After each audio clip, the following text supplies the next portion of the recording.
Hey Steve, how's it going? Hey, Welcome, everybody, to the Retro Indie Pixels podcast. It's been forever.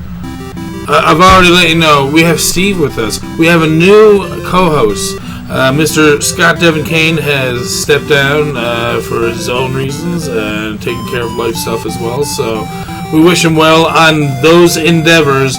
But in the meantime, we have someone who's co-hosted with us before, and some of those episodes were very well received as well. So we're happy to have him back. My good friend, Mr. Six Cyrus, Steve. I was all excited there. I'm sorry. There are a lot of names. There we go. You can call me Six, Steve, Stiv, Stepen. But if you want to get a hold of me for purposes of the podcast, on Twitter at 6fcyrus. So I don't think I've ever really put that out there either. In case anyone's wondering, at OW Gamer on Twitter as well would be a great way to get a hold of me if you have no other way. So I'm glad you got that out there. So there we go. So Steve, you're going to be taking, I guess, the lead on the start of the podcast now, so I will let you introduce, I guess, some things that people can expect to see possibly tonight and in the future.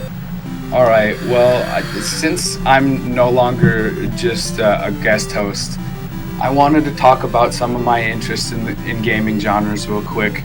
It's been talked about before, but since I'm the co-host, we'll go through it a little bit here.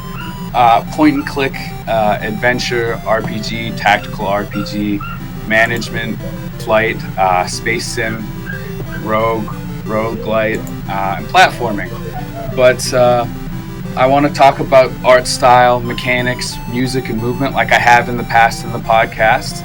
And we might talk about things like dev-intended play and speed running, depending on the game and how the mechanics might look. Indeed. So we could possibly discuss some of our own tactics that we use in the upcoming months, years, whatever that we speedrun. So that could be fun. It could be very fun. There's a lot of things we're talking about. Like, I'm going to throw this out there now. It's a little early. We'll remind you guys at the end of the podcast for live viewers. At the end of this stream, I'll be playing a game. We don't know what it is yet. But I do, but he doesn't. It's very exciting. I mean, I can let you know real quick right now if you like. I think this week we'll go with the suspense, and we'll see how that goes. I like the idea of the mystery at the moment. I think you're gonna have fun with it either way. A lot of fun. All right. I won't be able to be there because I have to work tomorrow, but right. I'm hoping that you're gonna have a good time with it. That's. I'm looking forward to it. Another thing here that I'm going to mention at the beginning of this podcast, in particular, I don't know if we're going to do this every week or not, but this week's soundtrack pick was Stardew Valley. Whoa, we're starting out strong. I know. See, you were probably wondering, why did you turn off the music? Why did it stop? Oh, because we got Stardew Valley. Bear. So good. just relax and enjoy some tunes there with us, hopefully anyway. So there's a couple reasons why this is coming up. We've listened to hours and hours of this soundtrack. The game recently got an update, and there were more musical tracks added. So I thought we'd listen to that this week while we do our podcasts. Mm-hmm. If you have suggestions, you can go ahead and send them to me on Twitter. I'm already regretting this decision. Not really. Okay, so I'm going to get right into some articles here. We have, I discovered a site called Retro Dodo, and before I detail any of the things on this site, if you're live, you might be able to already see something that might take your dollars. We found products, gaming products, and they will drain your wallet. They will drain. Yeah, Steve found a very terrible thing. Very awesome, terrible thing, but yeah. That I had no idea I wanted. Like the Wii Boy Color. It transforms the Nintendo Wii into an epic handheld console. And you're like, did you just... Yes, I said that. Let's get into this article here. And just not even pretend that looks like a Game Boy, but it's a Wii in there. This is... Right. Oh, it's too cool. The retro gaming community are continuously coming up with incredible gadgets, though none have been quite as exciting as the Wii Boy Color. In the age of console modding and pushing the boundaries of the handheld, one Nintendo fan completed a personal mission to build a brand new, never-before-seen console. And it looks incredible. Yes, it does. I'm sorry, I got distracted there for a second looking at it. I know. What I'm thinking of, I know we haven't dove all the way into this article yet, and I don't want to go into it too far yet. Mm-hmm. Is it? Hold on a second. Is it seriously just repeating the same song again, though? Uh-oh. Yeah, it's his complete soundtrack. And then it's not on the playlist. That's a my bad. I'm so bad at my job. It's all right. Oh, here we go. We're starting on our next sound. My bad. All right. So, anyways, no. What I was going to ask is that obviously the big thing with Wii is that it had motion control. So I'm going to just guess that maybe this person was smart and possibly built in a detection kind of thing built into it, so that if you use a stylus maybe and point towards the screen, you could use that. I don't know. I'm not sure. I would hope they did something like that, but we're going to keep reading this article. Even without that kind of functionality, this is still a really big deal. Thanks to the Nintendo Switch and the best Nintendo 3DS games for its predecessor, Nintendo have secured themselves as the modern-day handheld gaming masters. But even before, we get further on that detail, they did so much in handheld gaming. Like, a fan took one of their past ideas, or several of their past ideas, and made this. I mean, it goes a long way to say.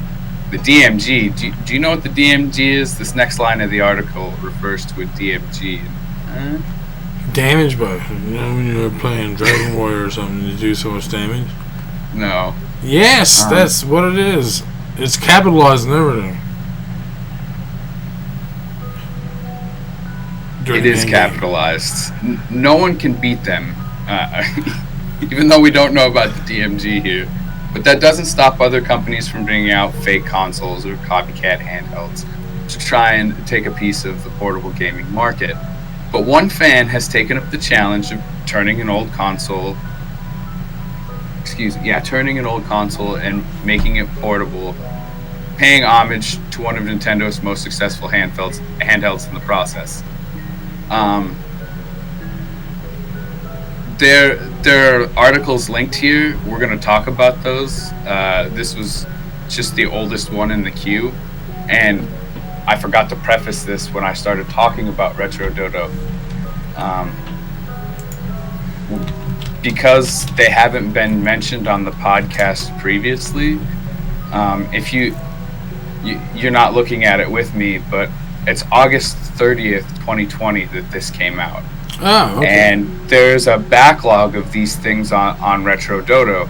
So I've kind of handpicked the ones that I think people are going to want most. And we're going to go from there. So they're talking about some of the other ones there, and I'm going to have to skip over this, which brings me to another point, hastily, unfortunately, about my podcasts, is I might make revisions on some of the things that I'm seeing here, and kind of have my own articles because of things like the way this particular article has been laid out. But that's in the future, and that's kind of why we're in this herky-gurk, what's going on here. I'm just going to continue on in this first article and apologize one more time for all the inconsistencies here. It's okay. It's okay. The Wii Boy Color is the invention of Ginger of Mods. This mini handheld console plays GameCube and Wii games on the go, all without a disk drive. It sounds too good to be true, but it's a fully working console that we're absolutely blown away by. And that was one of the things about this site that I was very interested in, is they have a bunch of these fully working consoles for us to look at. It just blows my mind, some of these things that we're going to look at here. And again, you're not looking at it live with me, but the image where there's the Wii Boy Color next to the Game Boy Color, they're exactly the same size. The only differences are the placement of the speakers, the start and select buttons, the D-pad, and the placement of the thumbsticks. 2 extra buttons, 2 thumbsticks extra. There's gotta be probably stuff on the sides too, dude. There probably is, but unfortunately we're not going to get to see all of that. I just want to point out how much it looks like the retro console that they're aiming to emulate. And that is another thing that we're going to talk about as we go through these consoles, which is why I'm like, you want this in your life.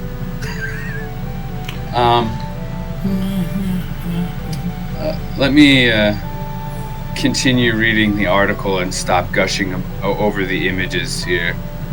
The real clue is in the name, but the Wii Boy Color is exactly the same size as the original Game Boy Color. It is. It's exactly the same size. The article even mentions it.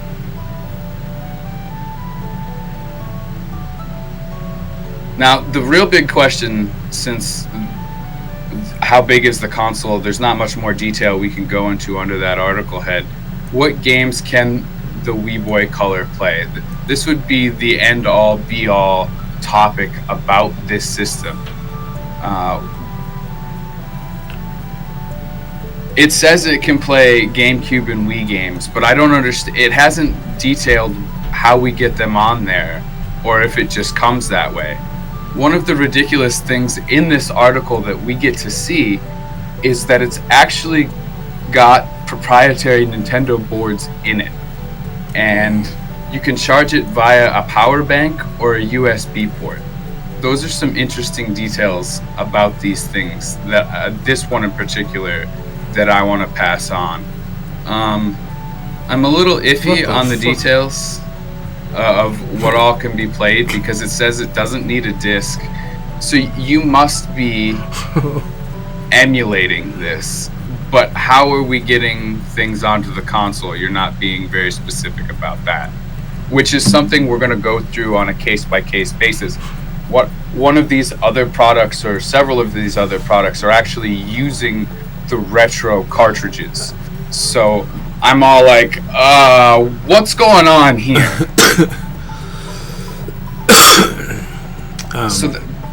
Yeah? That GameCube thing down there, did you not see that? Look at that. Oh, we're not talking about this right now. Well, pimp my GameCube. Look at that thing. And all it's doing is playing Pokemon Emeralds. Like, you just made a TV for your fucking Game Boy Advance. Get out of here.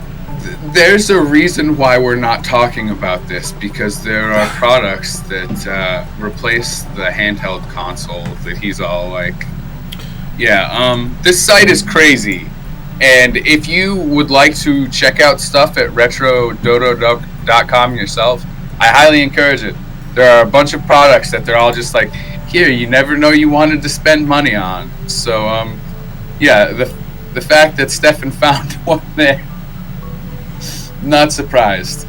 Alright, we're going to move on to our next article here from Retro Dodo. Oh, subscribe, get out of here.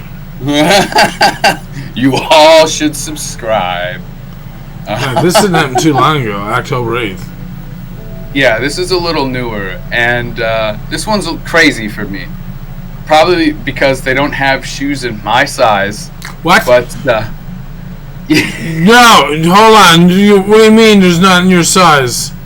What is the biggest? Nintendo collaborates with Puma to launch Super Mario All-Stars sneaker set. Yeah, okay. Didn't know you wanted video game shoes until they launched them. No, I've seen video game shoes before, and then you're saying they're not my size. How big did they get, Steve? Well, we'll find out. Some of it. We're not going to read this whole article because it's just shoes, and this is a podcast about video games. That's video game shit right there. It is related, but it's just shoes. And shoes! Unfortunately... With Nintendo games. Unfortunately, Oh, wait. 8-year-old me wants to spit in your face right now. Don't you dare say that again. This is important. To something I could go buy. Oh, Puma website. Hold on.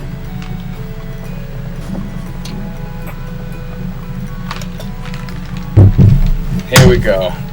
Super Mario Collection.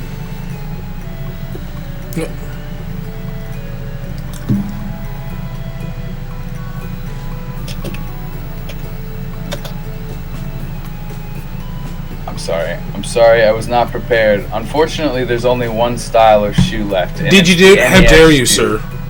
He has a Mario Bros. Garbage can in his room, and it's not video game. That's a lie.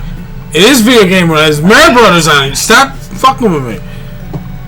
They're only kids' sneakers. These are all kids' shoes. Actually, let me just...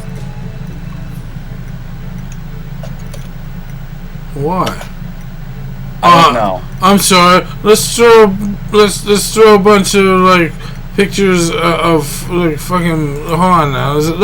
Let's throw Mario 3 Mario on the sneaker. Oh, you know that kid that was born 5 years ago doesn't know what that is. Oh, it's Mario. What's on his head? Oh, I don't know, wings. I don't know what that came from.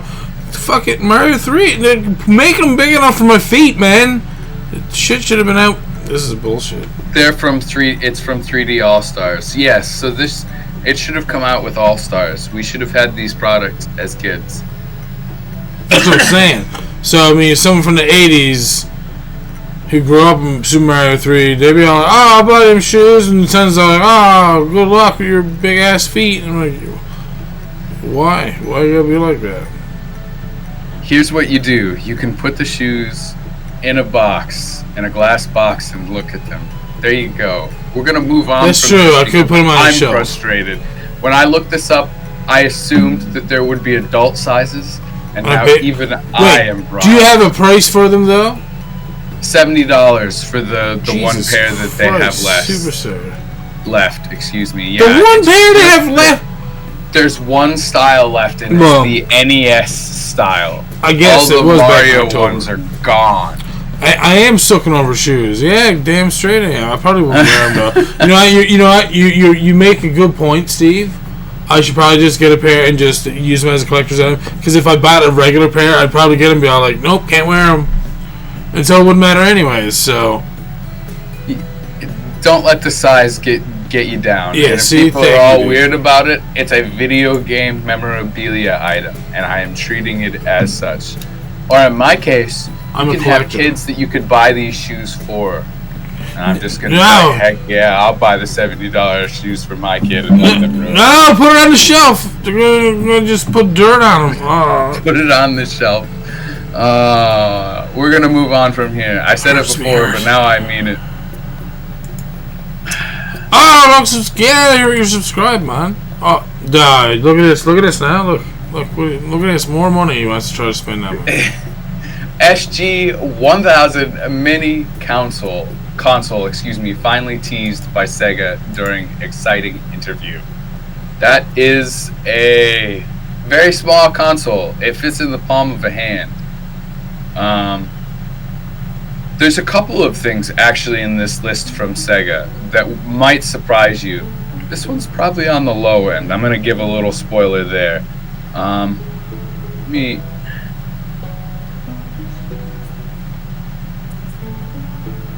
It seems like there's a pretty big library of games that are on here. Good.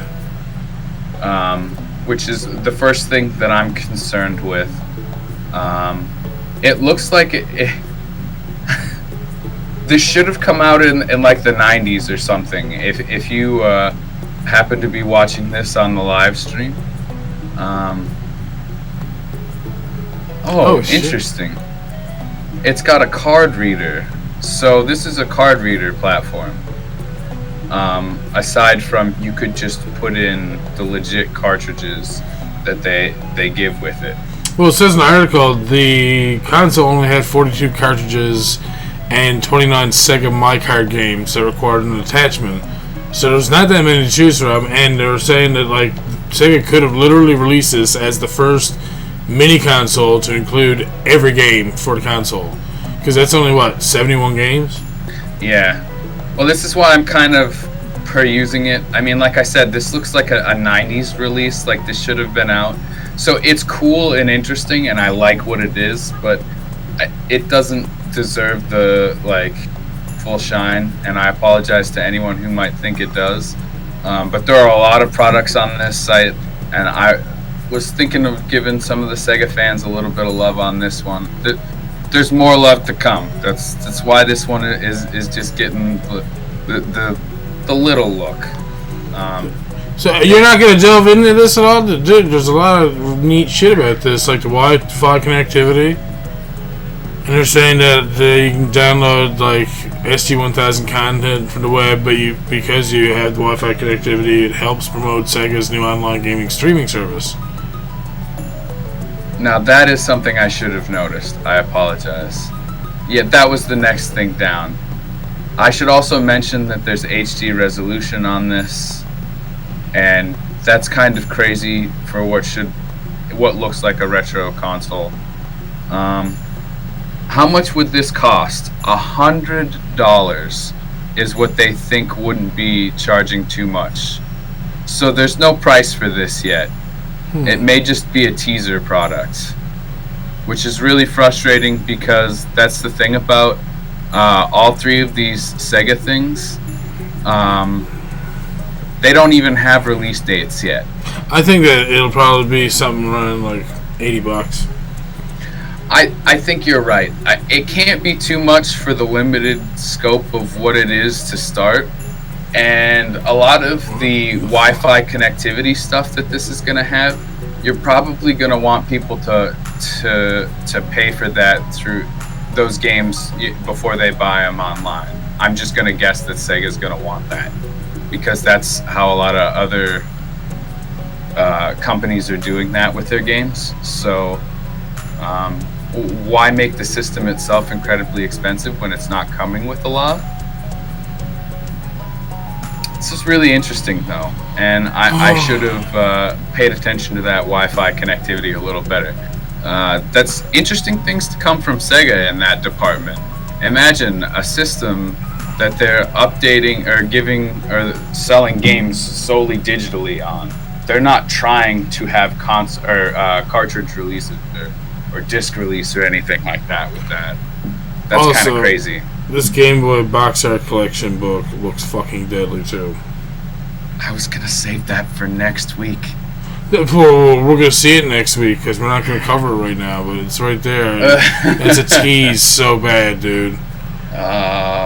There's so many things, and I could sit here talking about. Yeah, I scanned down a little bit too much earlier, and I seen some other stuff, and I was like, no, it was like I can't because I'll just go down the rabbit hole, and you'll be all like, Stephen, we're supposed to go to the next thing. I'll be like, well, I am going to the next thing. Whoa, I'm on the next thing. Oh, it'll be bad. Part of the reason why the SG wasn't going to get all the love from me right away is because there's a couple Sega things here to begin with, and it's too much good stuff. I'm too excited. It's not going to be more Sega next, and in the future, I think I'm going to, if I have more than one product from a certain or related to a company, I will group them together. But at the moment, we're going to look at Nintendo Switch accessibility controller. Lets everyone play their way. Or so the article says. I'm like, I didn't read this before, and it's another one of those cases of we're kind of going to get what we see here. But apparently the article starts off, we've always been huge fans of Hori, which they make some crazy controllers, just as a side note, if you don't know, that they're known for arcade controllers, a lot of arcade sticks. Very epic controllers.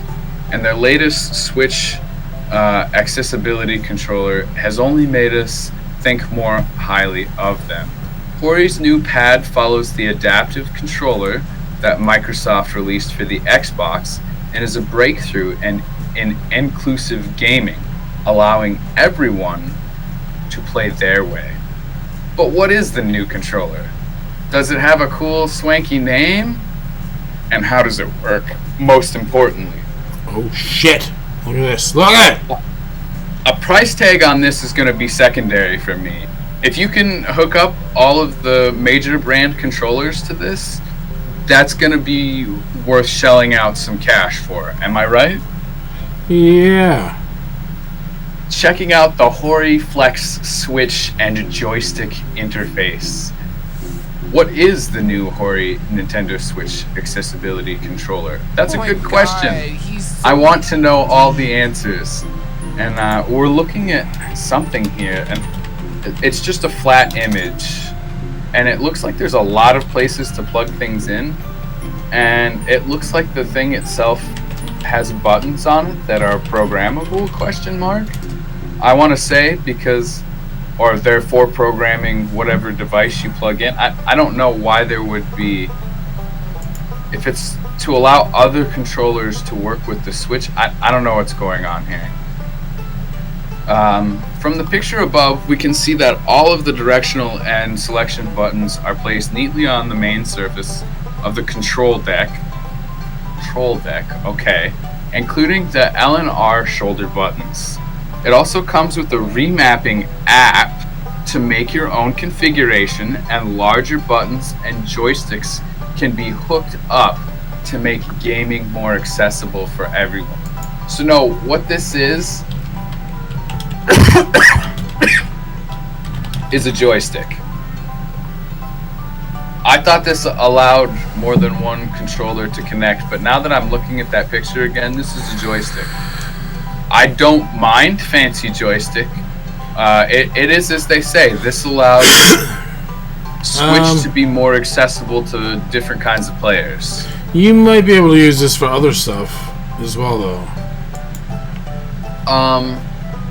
Let me, before you expound upon that, let me just go through the rest of this article here, and then we can definitely talk about that.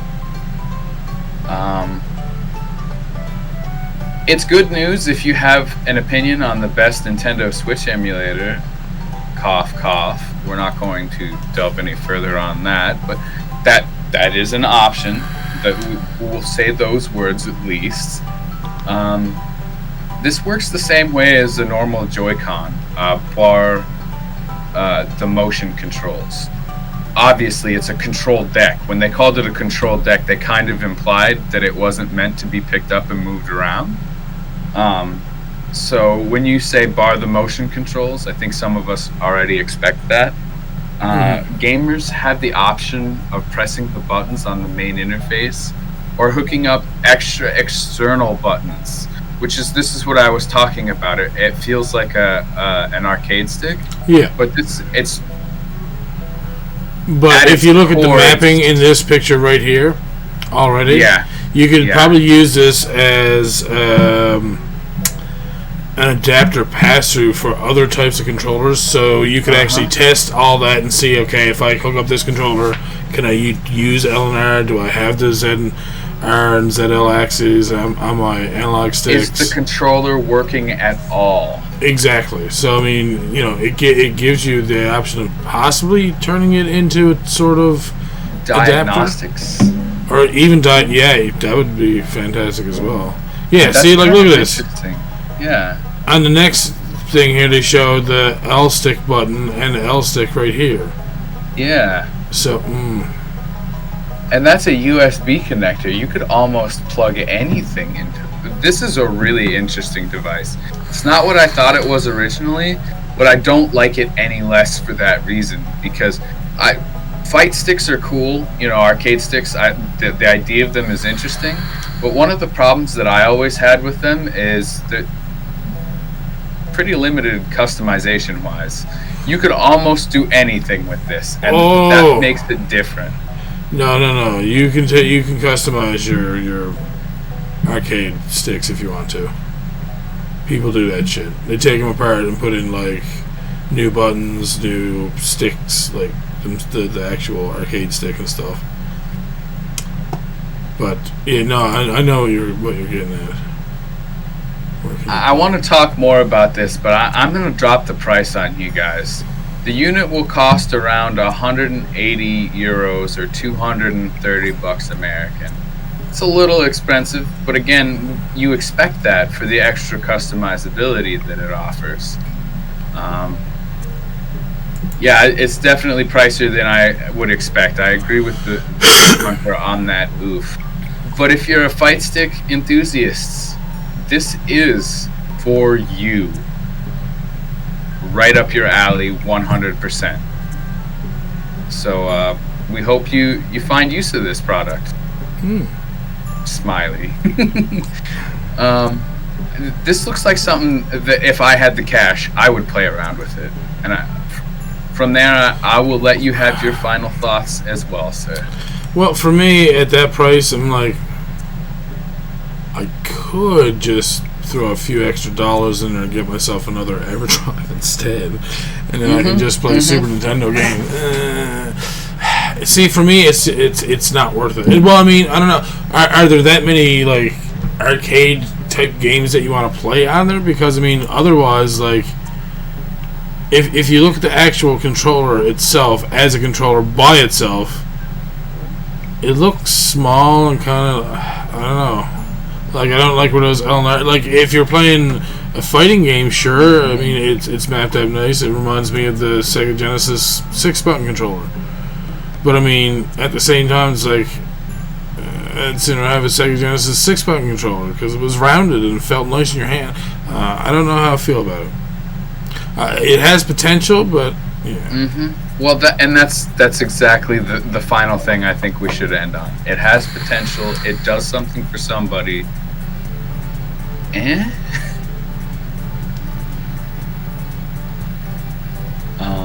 So this is why I'd like to have the items so we can just review them. But yeah, well, someday. Speaking of items that I would love to review,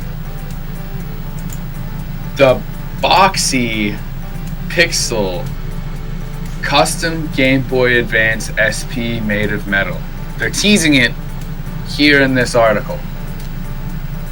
I'm teased, okay? It doesn't flip, and I don't even care. But it's heavy duty. If it's made of metal and it can do something for the screen so it doesn't crack as easily or something, have a protector, then yeah, we're looking at like heavy duty Game Boy Advance SP. That's cool. Yeah, and this is one of those articles that I'm going to read verbatim just because I spent too many hours on an SP. We're big fans of the Game Boy and are constantly on the lookout for the next new Game Boy. Yes. Hello. Hi, guys. Me too. This time, it's from Boxy Pixel, who are building a custom Game Boy Advance SP that looks like it's been sent from the future. Hi, hello, I'm from the metallic future. Don't go there. Boxy Pixel are renowned for building things like the metal Game Boy, which... Hello? Geez, I'm having too much fun with this article. It's too metal and I'm liking it. They branched out into other consoles like the Nintendo Switch, metal Joy-Con shells. Soon to launch. Ooh. Okay, Boxy Pixel, metal gaming stuff. Just gonna throw that out there. That's amazing. This custom Game Boy Advance SP is something special. It has taken a brand new look and probably feels like the Game Boy DMG on steroids. Oh. I think I'm starting to understand what they meant when they said DMG in the previous article. Boxy Pixel is selling aluminum shells, complete with metal buttons, allowing you to take apart your old GBA SP and slot the internals into this ready-to-go metal shell. Okay. If soldering isn't for you... You mean soldering? Yes, thank you. No problem. You can pick up a solderless shell, which only needs an IPS display and a stock GBA SP battery. This makes it easy for those of you that don't know how to solder or don't want to splash out a whole new kit excuse me. If you like to modify Game Boys, then you'll be happy to know this comes available with a bunch of upgrades. For example, you can add USB-C charging. Yes, please. A headphone jack. Nice. And a larger battery up to 1700 mAh, which could potentially charge wirelessly. Wow. Yes. I don't think I have a Game Boy SP in my collection yet. For a shell and not the whole thing, this is amazing. I really like that. This is like the eternal Game Boy Advance SP, you know? We have had our hands on previous Boxy Pixel products in the past and can confirm they feel as good as they look, which is nice that someone can tell you that, because it ain't me. Having a Game Boy made of metal in DMG form with a brand new IPS display and the ability to play the best Game Boy Color games and the best Game Boy Advance games is what makes this very appealing to us. We have no idea how much this is going to be as of yet, but we are trying to get in touch with the Boxy Pixel team in order to get some more information and possibly some new images. We'll update this article when there's anything new.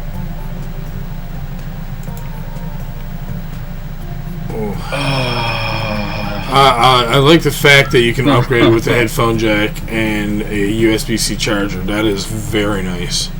I like the bigger batteries. That's also very nice.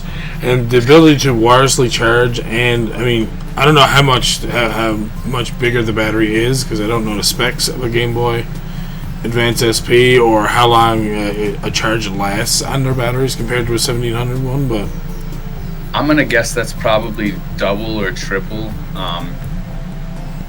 That's gonna be the easiest guesses to make, but it may be that it's a different type of lithium ion and that comparing the size of the storage doesn't even matter. No idea. 200 to 400, it's just a shell. Yeah, but it is made of metal, and it does include some electronics and some a non-soldering kit and stuff like that. So I mean, you're probably looking at, he's probably close on with the 200 at the very least. 250 would probably be a pretty good amount out the door. I mean, if you had a busted SP somewhere that worked, but it was floppy and the buttons didn't work very well, this would be fantastic. But all right, this is turning into a brand new SP. I'm cool with that. Like I said, there's your eternal SP right there. It almost died, and then you put it in this case, and then all of a sudden it's Iron Man, and you're like, this is W. cool. Frankenstein. This is fun. And again, it's not exactly what I expected, but still, you could even get an old SP on eBay, and then when this kit becomes available, just bam, there you go. You don't even have to have an SP or anything like that. There's probably old ones sitting around real cheap right now. You'd be surprised. Again, you have to remember that we're in the age now where it's cool to collect stuff because it looks good in your game room of, where you sit down to play Overwatch all day. It's not to diss on Overwatch or Call of whatever. You know what I'm saying? The people who play Fortnite. But then at the same time they're like, oh, look at my Mega Man just set up, and you're just like, but you don't fucking play him. Anyways. So you'll have people who are just like, oh, I have all the Game Boy SPs. By the way, I love the 3DS. It's like, yeah, okay, whatever, man. Oh. Well, here's a product no one has that I can guarantee you don't have, and you're going to be angry that you can't empty your wallet at. Guaranteed. Sega Venus handheld revealed for the very first time. Sega has continuously dropped exciting hints and new products through 2020, and now the gaming giants have revealed the Sega Venus handheld for the very first time. Many readers already know that Sega celebrated its 60th birthday last year. The company has thus far dropped more exciting bombshells than Bruce Wayne at a charity fundraiser, with many more exciting announcements to come. Sega recently mentioned both the Dreamcast Mini and the SG-1000 Mini, which we discussed. Yep. In conversation, they've mentioned them in conversation, just casually, I suppose. I guess that's why they're talking about Bruce Wayne at a charity fundraiser. Sonic fans remain stunned after a new Sonic game rumor dropped. And the world cried out in joy after reading our Game Gear Micro review. No. Wait, to that I say Game Gear Micro? Wouldn't like a remaster of the Game Gear itself be already micro, because it's like, oh, here's an LCD screen, let's just chop half of that out. Oh, look, mini boards and stuff, and like, you know, small little electronics boards that do way more than they used to back in the day. Okay, we can just fit that in like the size of your thumb. So it's all like, okay, how small can a Game Gear Micro be? I don't know. Tell me, Steven. I can't. We'll talk about that next week because we have too much Sega this week. We will come back to that. That my will be a thing. My applesauce too. The company might be best known for the best Sega Genesis games. Sonic 2, Sonic 1. There's quite a few games that would be discussed there.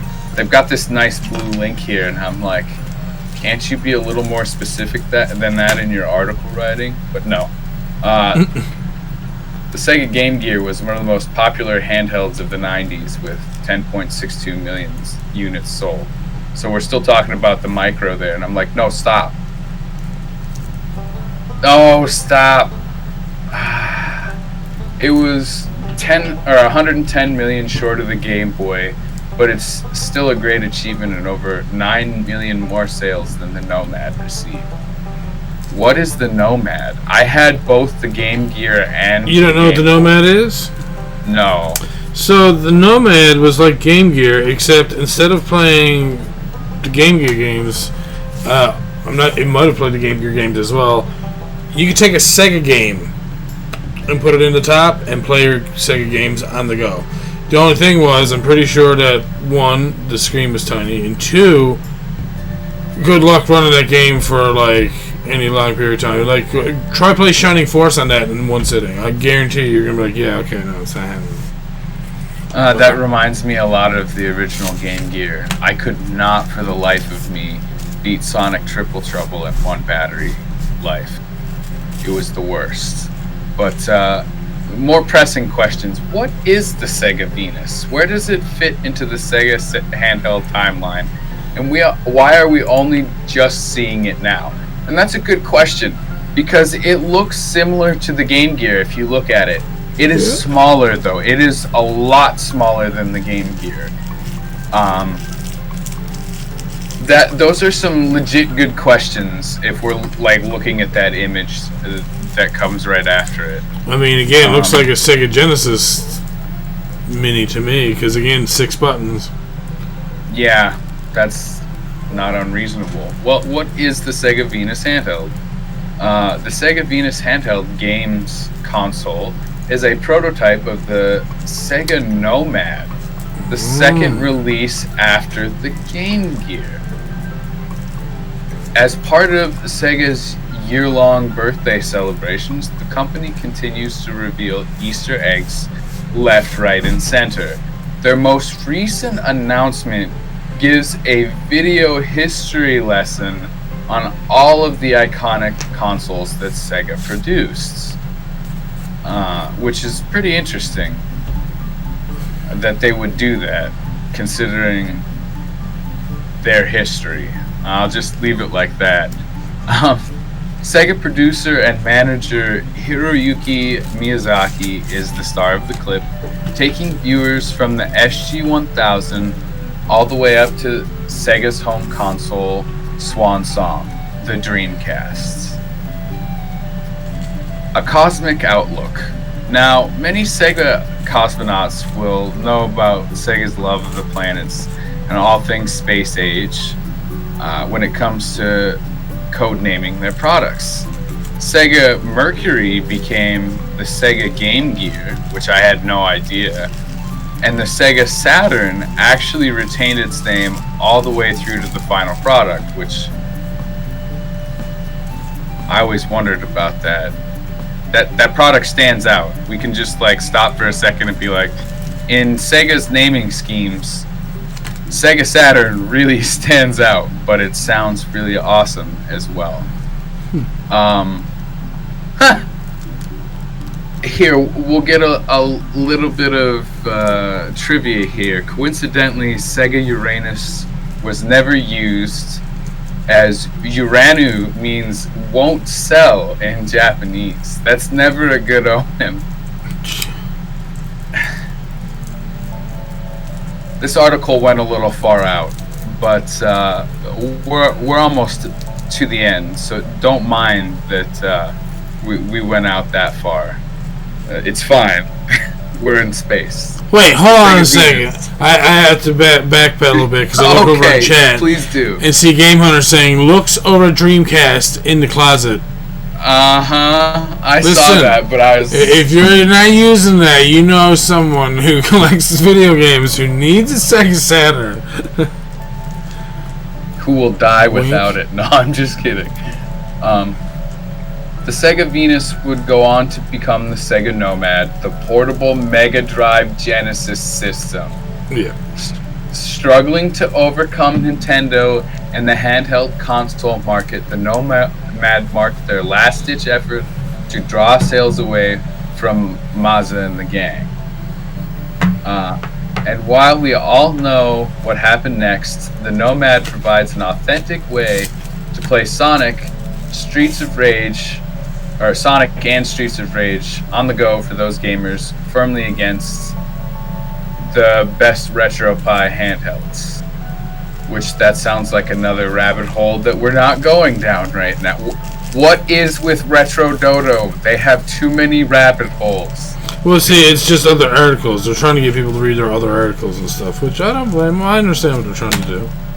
There's a lot of interesting stuff here, and if you don't hyperlink everything, nobody's going to know that it's there. You're going to read one article and be sad. The Sega Venus... What? I said it's actually smart. Way to get people to read other articles. So many good things here. You suck me right in. Exactly.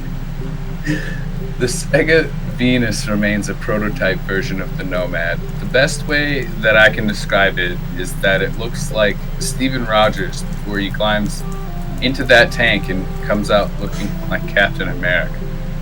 No, this just looks like a retro console from the 90s. It's fine. It doesn't look all that different from the Game Gear. You need to calm down. I'm sorry, the article writer here went off on a bit of a tangent again, and I gotta point that one out.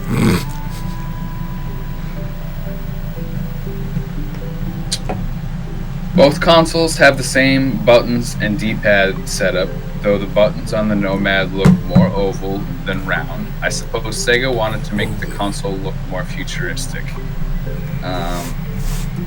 I like the retro feel of the Sega Venus myself. This is something that the article writer's saying here and I can identify with. Whoever thought that the Nomad would look good with a slanting top certainly should have had a stern talking to. What was the point in that? And I'm like, buddy, please. This is where I'm going to be like Retro Dodo in specific. There's things where I'm just not going to mention. The Bruce Wayne one was pretty good, but having opinions about how a console looks, maybe not so much. Will this new Sega handheld console be released?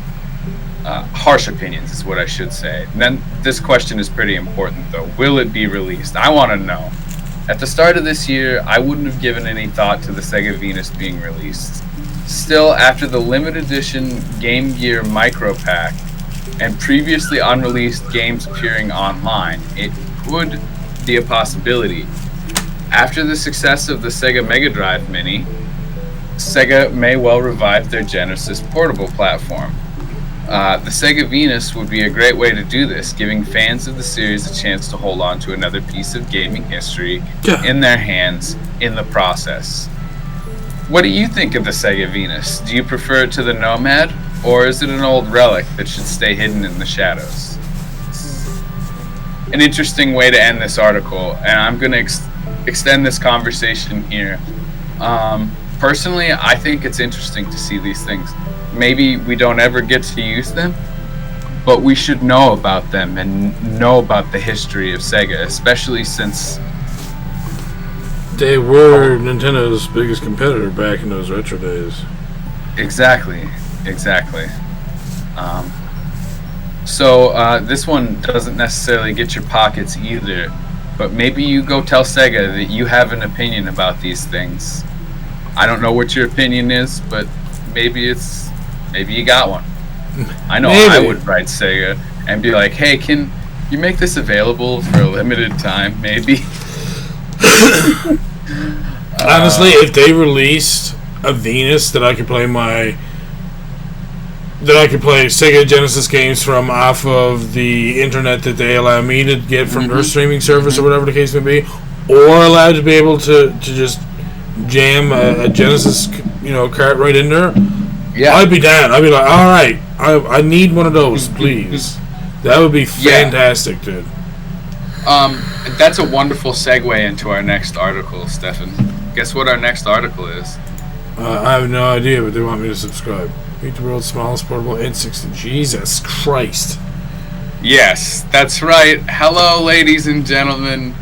Welcome to the world's smallest portable N64. It actually plays the console cartridges. So I already know the name of this episode. This is the Attack of the Minis. Yeah. Yes, actually. We're all about portable N64. I mean, who isn't, right? But having one that fits in your hands and plays original cartridges is something we only thought the Nintendo gods could create. What? The modding maniac known as G-Man Mods is back at it again with the world's smallest portable N64. He previously built the Nintendo 64 handheld that looked like a Game Boy Advance SP. So apparently there's a couple models here, but the one that we're showcasing is a very sleek model. The yellow one? Shit. Yeah. It looks like it just slides in the back like a Game Boy game and just like, alright, let's start playing. It's super casual and I love it. It literally reminds me of a Game Boy Advance and I want one. Somehow he has managed to modify an N64 console to fit in a tiny shell with the ability to play your best N64 games on the cartridges you still have hiding in your garage. And you know what? What? Speaking about game hunters, they're waiting for that DMCA. Nintendo, please don't. You know they have one person at least at their company who's literally just scouring the internet every day. And so like, oh, I'm going to get a bonus today. Someone's trying to make a Nintendo 64 Mini. Oh, not today or not. Oh, I wonder what I'm going to get this week. Maybe a new boat or... You son of a bitch. Why don't you like video games? I don't think they can. This is a completely different product. Just because it can play your cartridges doesn't mean you can tell them to stop making it. Ah, touche. I guess that's how Retron gets away with making their like 5-in-1 systems and shit.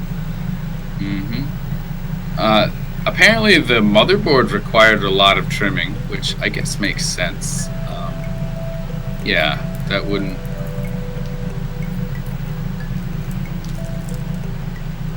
You already see? Sorry, I received a message on Discord that distracted me. It wasn't just any message, so...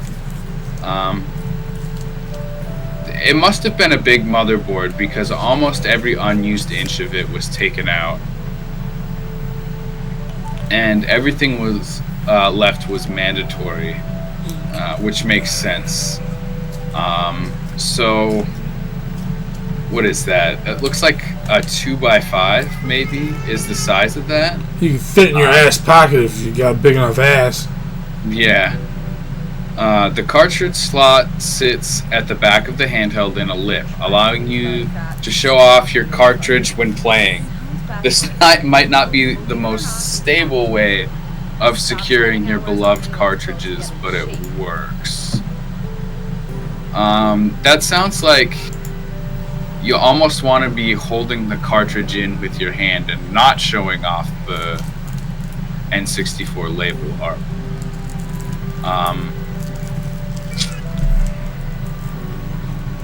Yeah, there's a picture here in this article of someone having it in a pants pocket, so I think that was like the big design point of this one, was that they wanted it to be fully portable. A DC jack charger, headphone jack, and a volume control for the built-in speaker.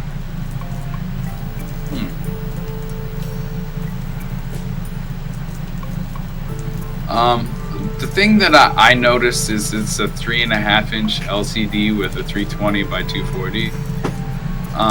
You're gonna have to get your face kind of close to this. But I don't think that's gonna be too bad. Those would be the 2 points that I'm like, maybe you don't want this particular product and you might want to look into the other N64 handheld that he has. But other than that, it looks like the only things you'd want to note are like the R and Z are on the corners and the right stick emulates the C buttons. Okay, that's kind of awkward for the L button too, because the L is left stick click.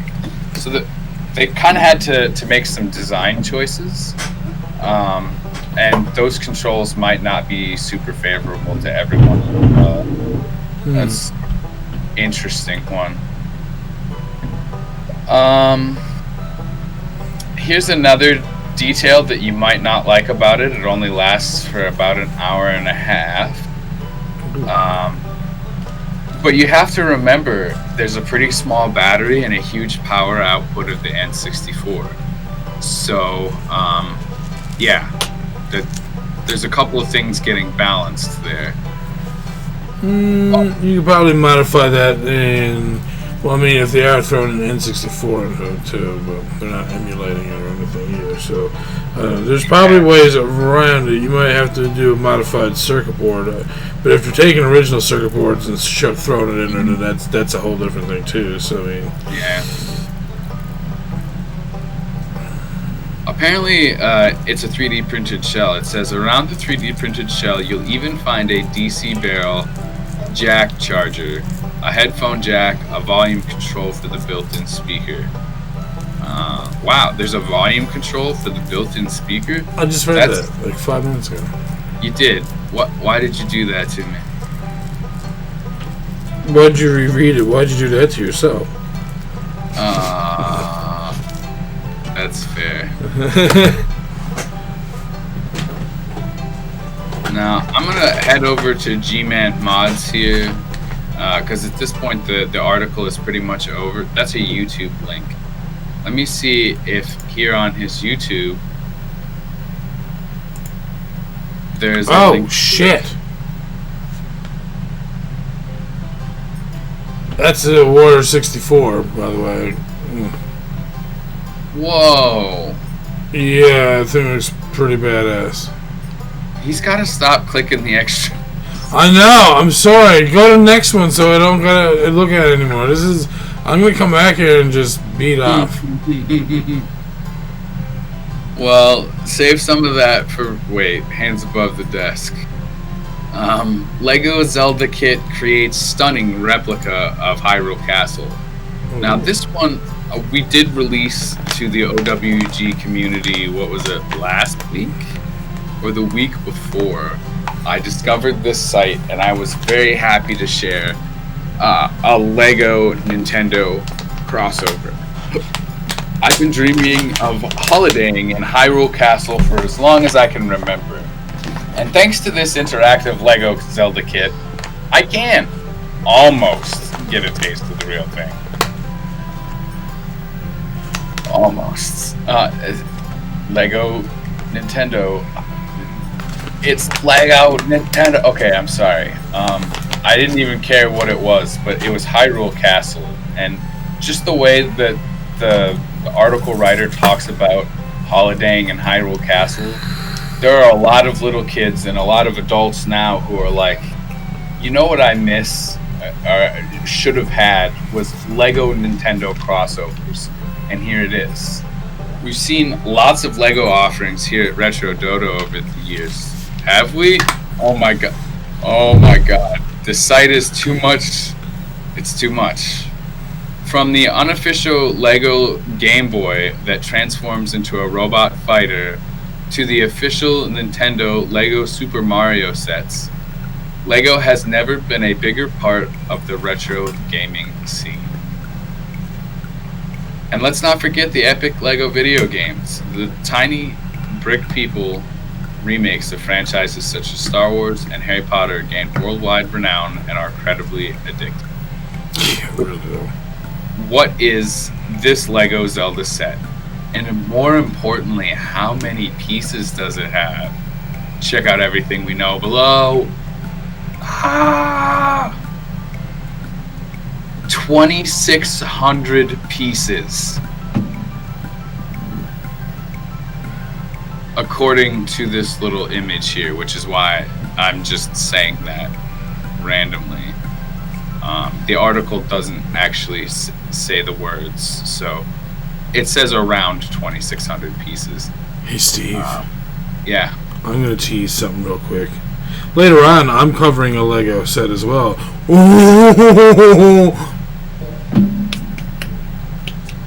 Touché, sir. Touché. In the words of the great Gonzo, this one thing you must remember, or nothing that follows will seem wondrous.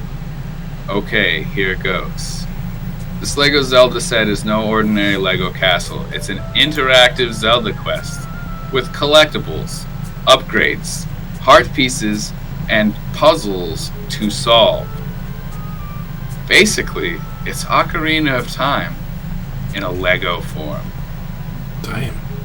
Take a moment to think about that last sentence. Imagine having the world of Ocarina of Time at your very fingertips. That's what this Lego set provides, incorporating everything from Anju and her Kukos to the Master Sword hidden within the Temple of Time. There's so much to pull apart in this set that it would take me hours to go through every intricate detail, as well as the Castle Town Market and Zelda's throne room. The Kakariko Graveyard makes an appearance, hiding more treasures for Lego Link to collect. Use legendary shields, relive your favorite moments from this classic game. What is Ocarina of Time? Well, if you've been stuck under a rock or hate video games, let me tell you. We're going to skip that heading there, just for obvious reasons. If you don't know what Ocarina of Time is, go N64, find out for yourself, please. We will not spoiler you, even though we should. Lego Zelda Puzzles and Surprises. Ocarina of Time fans will love the attention to detail in this Lego Zelda set. From dungeon maps to heart pieces, all of the game's collectibles can be found hidden away inside. There are even rupees hidden in the pots. How cool is that? apologize. I got distracted there. Digi was like, how big a space will you need to build all of that? I don't think it'd be too bad just for the fact that it looks like it's modeled. I don't think it's a real Lego set. I think it's one that they kind of built together. Am I understanding right or no? Because if this is an actual set, then I would say it's comparable to one of the bigger like castle sets back in the day. So like, if I had to guess, it's probably a couple boards, like maybe 4 or 5 boards. Oh, easily, I would say that all that green that you're looking at there is probably one board. Yeah. Well, and if they're talking about other locations, we're not seeing everything in that one image. Yeah, which means that it's way bigger.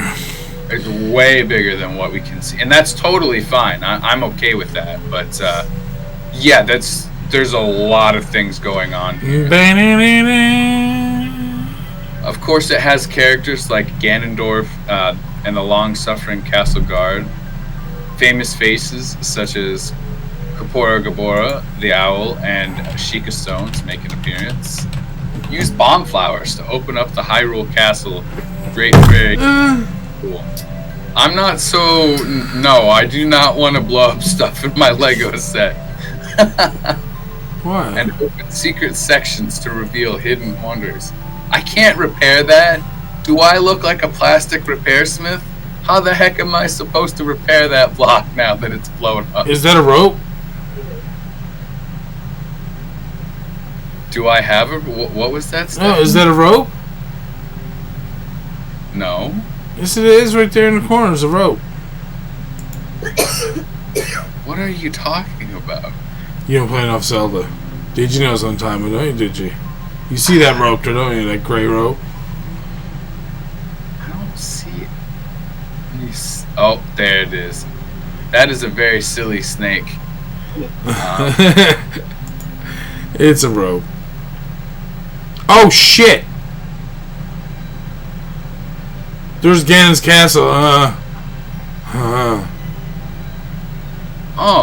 Oh, this is interesting. I'm really glad that I'm talking about this Lego set. At the moment, this Lego Zelda Hyrule Castle set is part of the Lego Ideas program. Like Kickstarter, fans support amazing concept ideas created by Lego fans around the globe. Oh god. The idea for this concept castle came from Artem... Oh, I can't say that last name. Do it. Just try it. For fun. Biziev? I cannot. Biziaev. For anyone who can pronounce that, please and thank you. But yes, the Artem, a Lego and Zelda fan who has combined both of his passions into this amazing Lego Zelda kit. I want this. I want it. This fresh idea could not have come at a better time either. The success of previous Nintendo Lego kits shows that there is a huge market for Nintendo brick block recreations. Mm-hmm. In all honesty, the Mario offering was a little lame. Oh, we're doing it again. I'm sorry, guys. At least this Lego Zelda set has a storyline and actual mysteries to uncover. And unlike most concepts, this idea is gaining traction. On December 23rd, 2020, the project reached 100 followers, giving Artem an extra 365 to get to 1,000. What? Yeah, give him an extra 365, I guess, days to get to 1,000 followers. Okay, yeah. On December 26th, 2020, the project reached 1,000 followers, giving Artem an additional 182 days to reach 1,000 or 5,000 followers. So basically, the way this goes is the project is continued as it gets more followers. If it reaches a certain number of followers at the end, I think that's when Nintendo and Lego say give it the go-ahead. But as far as the 4th of January, which was as of the Thursday of this podcast, 24 days ago, they were up to 4,456 supporters with 594 days left to grab LEGO's attention. Yeah, they've got like almost 2 years. It's got a lot of traction right now, guys. If you like this, you should go out there. I mean, it's just a follow. If you are on the LEGO Ideas page at all, you should probably throw this one a follow. Or if he's still here, hey, did you? Go over and let everyone you know over in the Legend of Zelda Link to the Past speedrunning community know about this. Guaranteed they'll jump up by like 100 supporters. This needs love. This needs to happen for all of us who, as kids, did not have Lego Zelda. This would have been amazing. I would have played not Lego Zelda, or I mean, not Zelda on the NES, but Lego Zelda on the floor. Like, seriously, that would have been amazing. When your parents are all like, go outside and play, it's like, alright, I'm bringing this Lego kid outside and playing with my Nintendo games outside. Take that, Mom and Dad, now what are you going to do? Come back inside and play games. Alright. No, I want to take my Game Gear outside, Mom. Leave me alone. No, spend time with us. Speaking of new Sega Game Gear concept has fingerprint reading analog sticks. So this is another one of the wacky ideas Sega was throwing out that I was talking about that I wanted to discuss. A new Sega Game Gear concept has recently whizzed past our desks, and it struck our hearts with a mild level of sadness. Remember the good old days when Sega were at the top of their game? I remember playing my best Sega Game Gear games on a handheld that was above and beyond what Nintendo was ever capable of. So I'm gonna stop here before I start reading someone's opinion that I disagree with. Looking at this, I don't see any problem. So what? This handheld looks a lot like the Nintendo Switch. Or like Game Hunter saying, it looks like a tablet. And if it was, that would be a very, very marketable tablet. Okay, so imagine. Oh, okay, I'm thinking about getting a new tablet. I could get one from Samsung, could get one from, whoever fucking else makes tablets, Acer and all that, Lenovo and all them other companies. Sega has one? Let's see. Comes bundled with, Sega Game Gear games right onto, Sega Genesis and Sega's. I can go into the, Sega streaming game library. That sounds pretty cool. Alright, that's making my decision a little bit easier.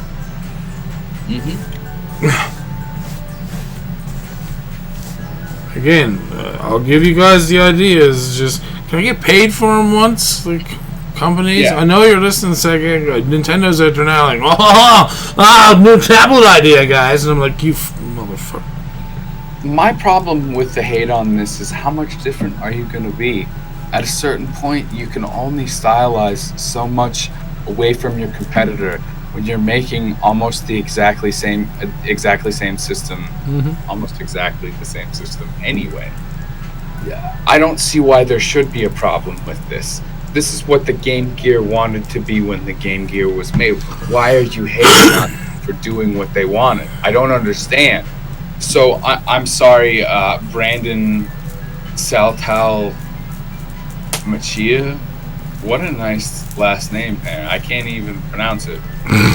Mr. Brandon, I'm sorry, I don't agree with this one. This article actually came out 3 days ago as of the podcast. So I'm really not happy with his response to this. I like the concept, but chances are we're probably not going to see something like this. Sega is throwing ideas out there. This is the concept I wanted to get to at the end of the Sega stuff. Sega's throwing ideas out there to see what's going to stick. And when they find the idea that sticks, that's their new console. Or at least that's their new endeavor. Because they've been putting a lot of their games out on other systems and stuff too. So, I mean... I'm not even going to talk about any of the features of this and stuff. If you want to go read the article in full detail, it's amazing. The idea of fingerprint reading analog sticks, the idea that your console knows who you are. There are other great concepts here that are probably just never going to get to see the light of day that I don't even want to talk about for that reason. It would just depress me. Wait, what do you mean, hello, game, huh? Yeah. Oh, I guess because of the fingerprint reader and stuff. But I mean, like, this type of thing can double for so many things. You could have your, what is it, the pads that people draw on and stuff. You could use it for, like I said, as a tablet and then as a portable game. You know, I'd be more interested in this as I'd rather have this than a cell phone. I'd rather have that than, like, if it doubled as a tablet as well as a gaming platform. Yeah, I'd be totally, especially if it's a Sega one, because Sega, honestly, nobody gave Sega the time of day, mostly because everyone was so balls deep into Nintendo.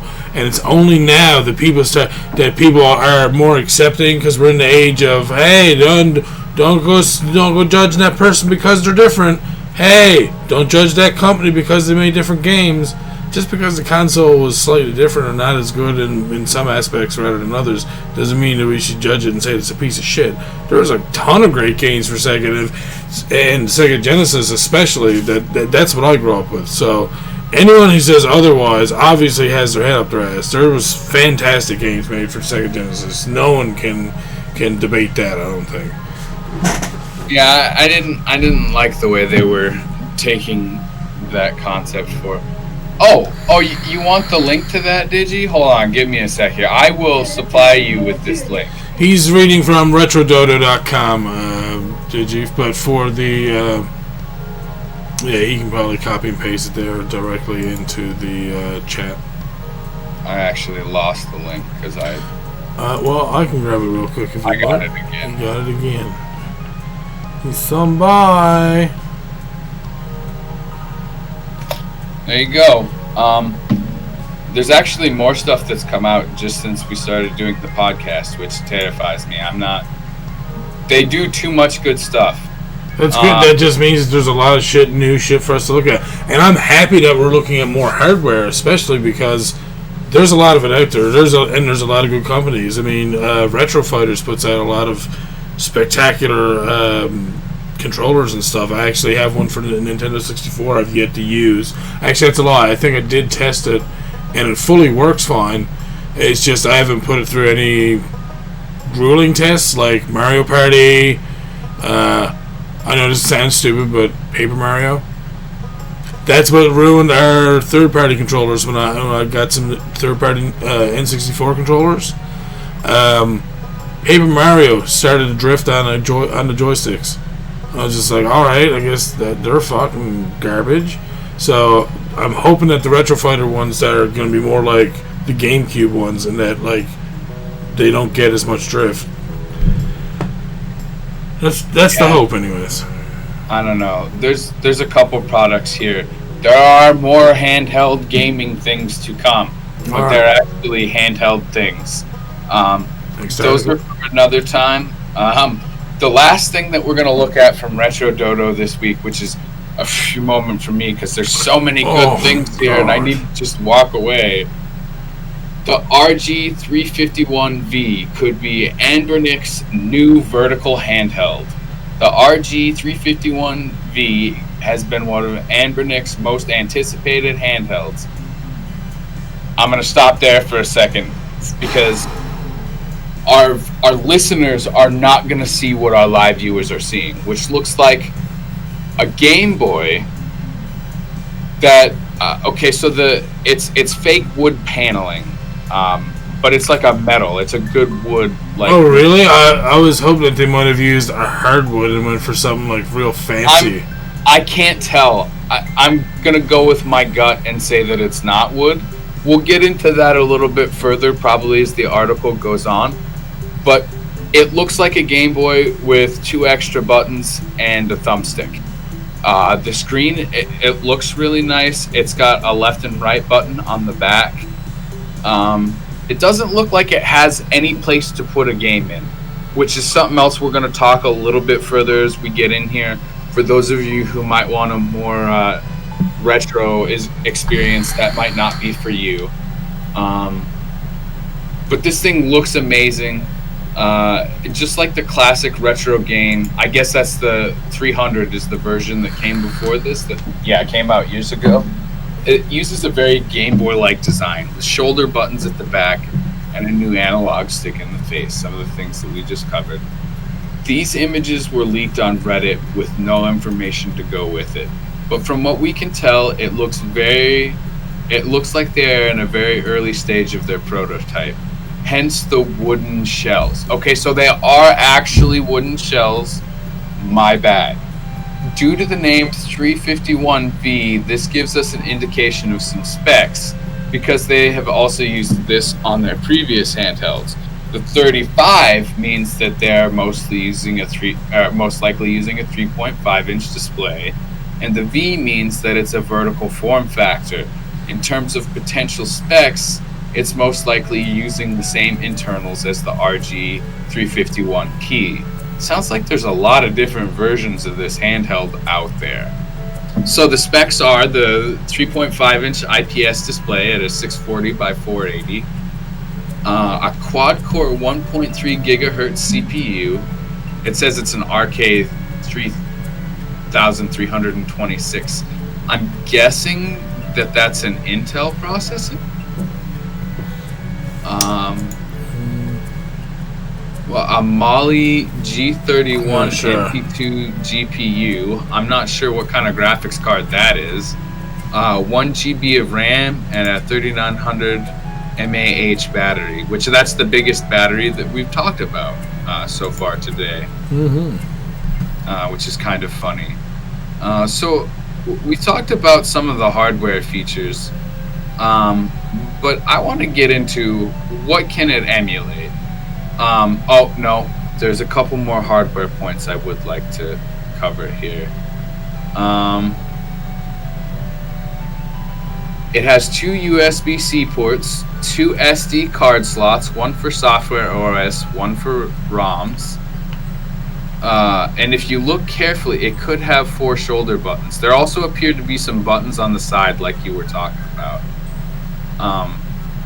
So there's a little bit of speculation going on there because they haven't given us a really good look at it. I don't know why the article writer's worried about the location of the speaker grill. I could care less. Why is that a detail we're discussing here?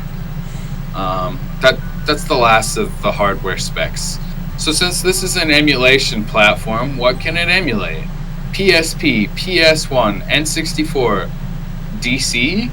Not well. I don't know what DC is. I don't know off the top of my head. CPS1 and CPS2? Some of these aren't familiar to me at all, like FBA, Neo Geo Pocket. Dreamcast. Oh, okay, it's a brief. Jesus Christ, I'm trying to think of handhelds for some reason because as soon as I seen PSP, I was like, wait, DC. Okay. I don't know. GBA, GBC, GB. I don't know what SFC and FC are. Super Famicom and Famicom. Right. MD? Mega Drive. Yep. Sega Master System. Yeah. Game Gear. Ooh. MSX. PC Engine. Windows? No, WonderSwan Color. Okay. MAME. Capcom has systems. NES and SNES. That is a wide range of things. I could see this being useful for quite a few things. I mean, obviously, you don't get any farther than GameCube and PlayStation 2. But, I mean, you still get a wide range. I mean, from the PSP to NES and SNES, like the PS1 and N64, those things alone, you could have hundreds of gaming hours. And then you include the Sega stuff and the Game Boy and the Game Boy Advance and the Game Boy Color. I don't even care about a lot of those other categories. There's some serious emulation capability for this thing. So this isn't released yet, but you can always go to this company, ANBERNIC. I'm sure that they have a website at their previous models that are already released, so you might not even have to wait around for this one. It does make a note, though, that if they're looking back at the RG350M and the RG351P from first leaks to release, was roughly about 3 months. They're guessing it'll be April, and they're also pretty certain it's going to be $100 handheld. That's pretty badass. Even if it was $200, it would still be pretty good. Anything over 200 though, and you're starting to get away from your target audience, I feel like.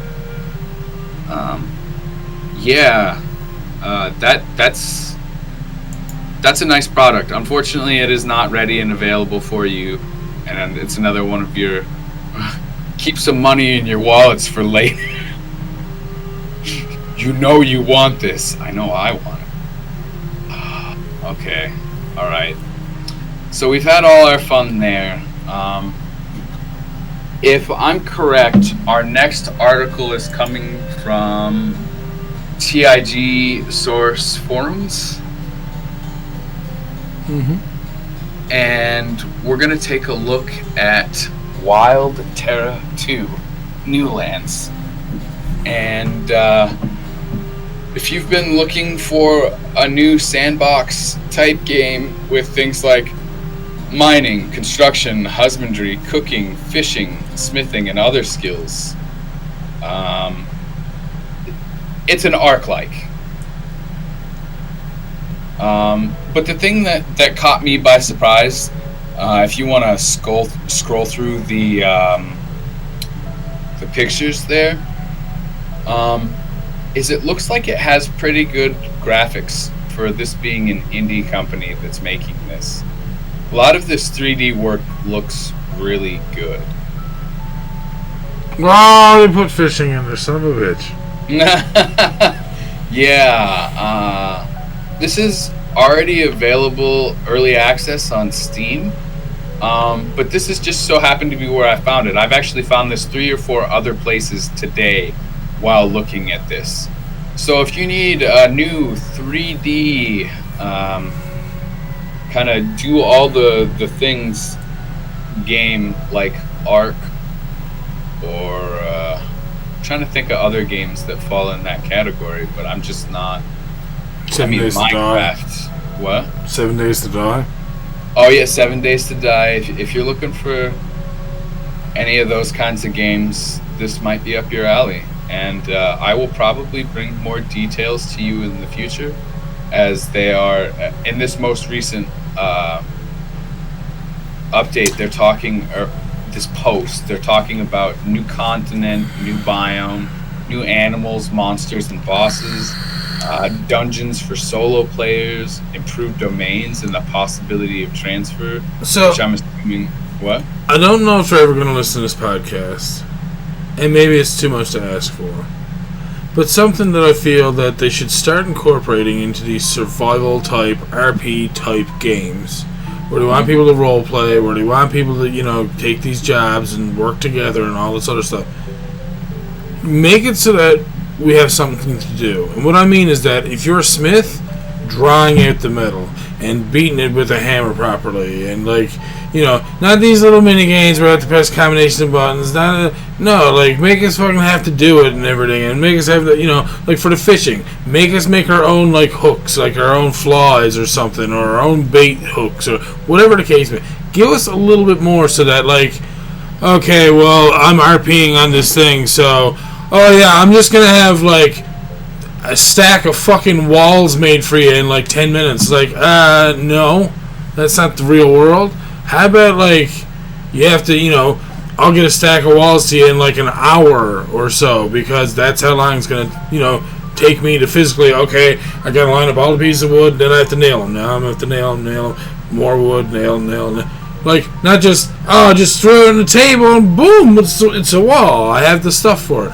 Like, it's fine and all, but I think we're going to start needing more of that extra immersion for us to keep, like, yes, people like that and stuff, but I mean, I think that's the one thing I find that's missing from some of this stuff is that if you were going to, like, for a lot of us, when we take jobs and a lot of the RP stuff that we try to start, what ends up happening, we get fucking bored.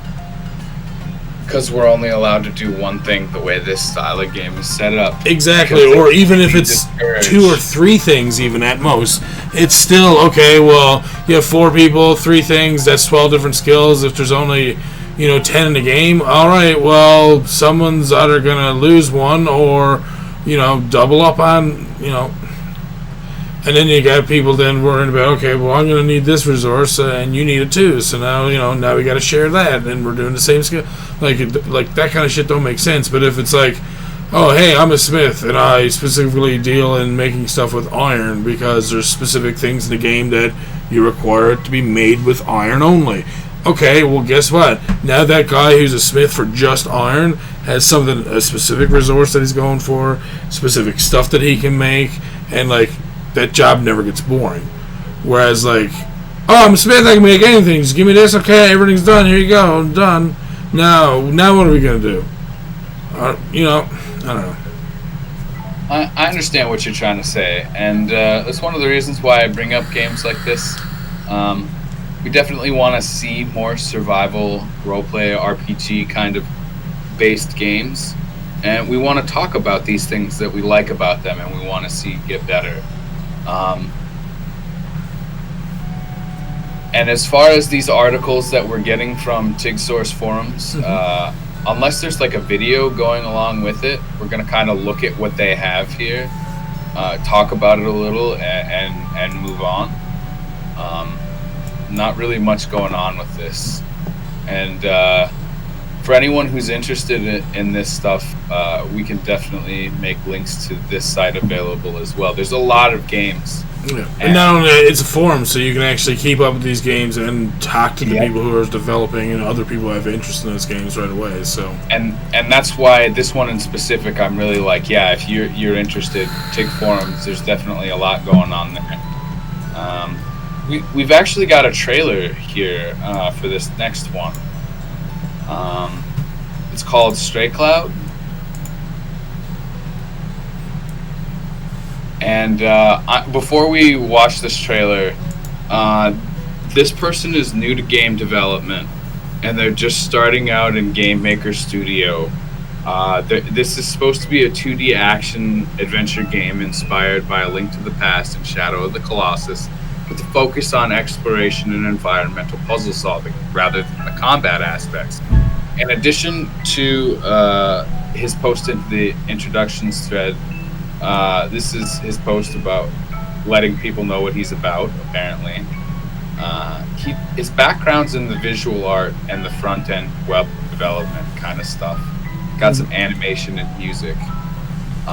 It's kind of interesting what I saw here because he even makes sure to say this is a concept trailer.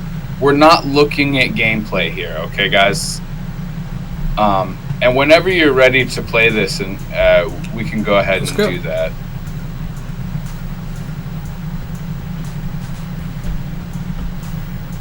What I really want to listen to is the music here. Oh, well, we're listening to Stardew tracks, dude, so... Yeah, I know. And if you want to catch this, the link will be available as well, of course, to this forum post. The music is pretty interesting, and I really like their art style. I don't know if we're going to see any of that in the game. But the little bit of work that they have shown us made me interested.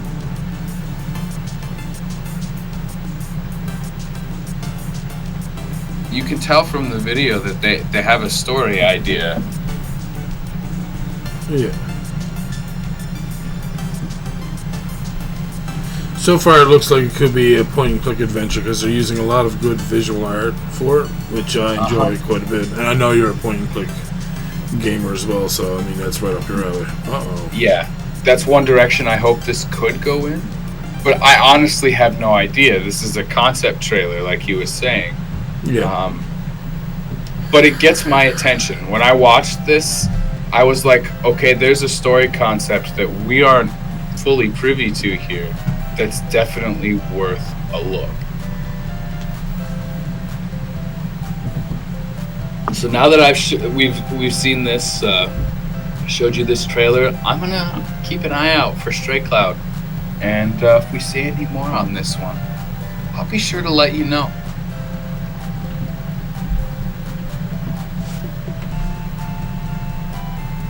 Okay. I know this again. It's kind of awkward with the TIG forum stuff because it's not like an article or anything. It's literally just the gamer talking about their game. Up next, we have another trailer. It's for Lethal Running here. After 5 years, this roguelite action RPG has been released into early access. Kind of reminds me a little bit of Streets of Rogue. Yes, there's that aspect. Oh, okay, here we go. I really like the art style, though. Yeah, looks pretty good so far. You know, it's a little bit more extensive though than Streets of Rogue. Streets of Rogue was very just like, roguelike, as opposed to this here is. It this looks like there's some more survival RPG to it. Like. Yeah. And but I still like being a that. roguelike as well. Yeah. Oh man, you just got out the grenade launcher. Wow.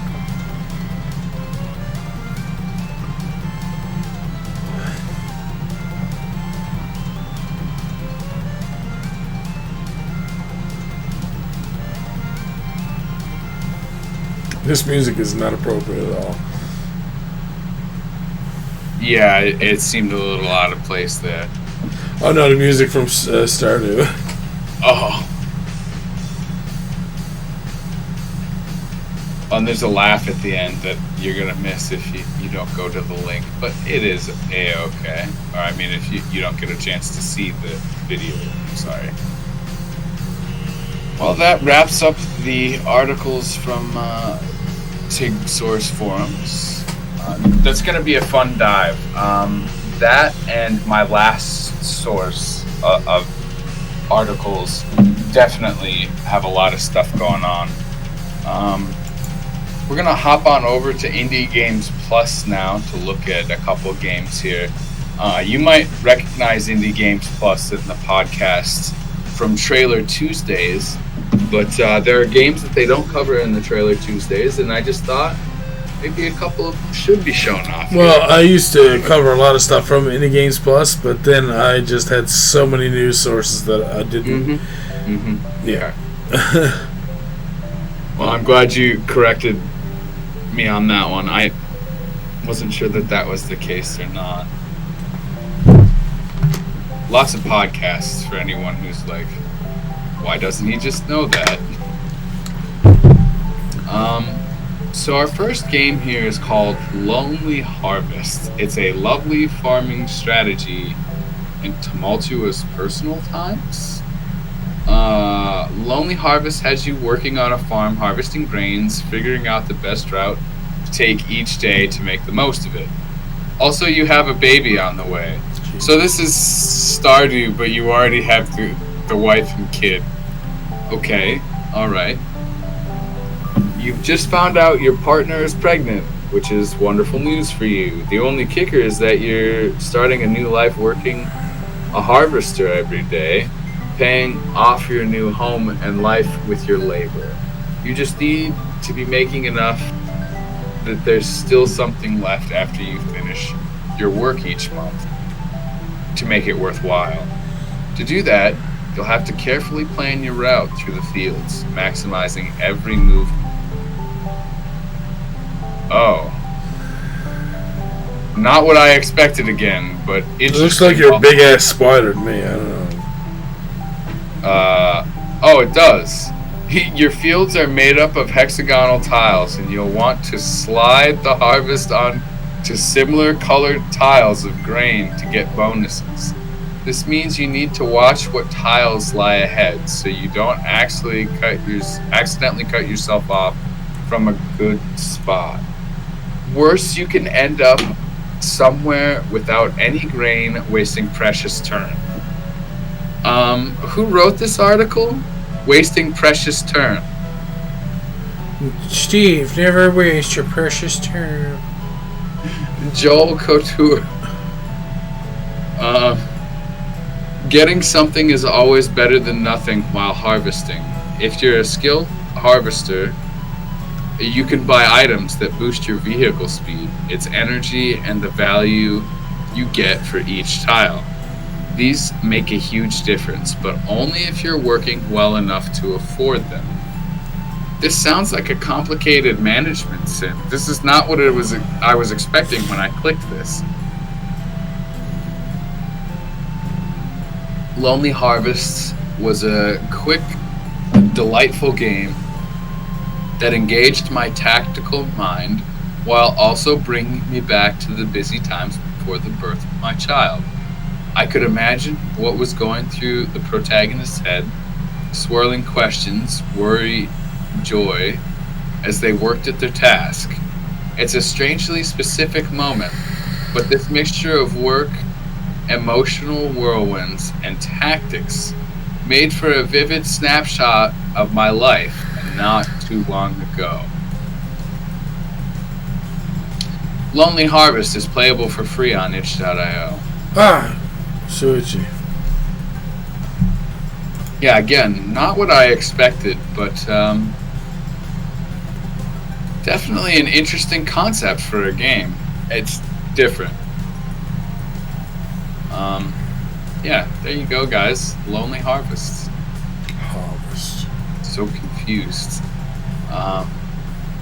We're gonna move on to our next article from Indie Games Plus. You said you're so confused now. You know why Indie Games Plus is kind of like you see a lot of more unique stuff here. I'll give Indie Games Plus that they very much cover a lot of more unique games, smaller developers, and a lot of people who use itch.io for their for putting up their stuff that they're making. So I mean, I handed to them for that because they do cover like just about anything.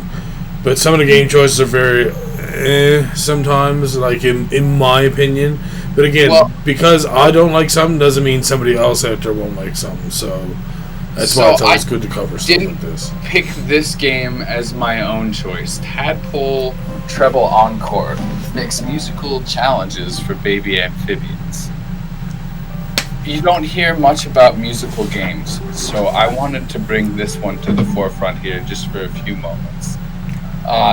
Tadpole Treble Encore is not just a delightful game of dodging to the rhythm.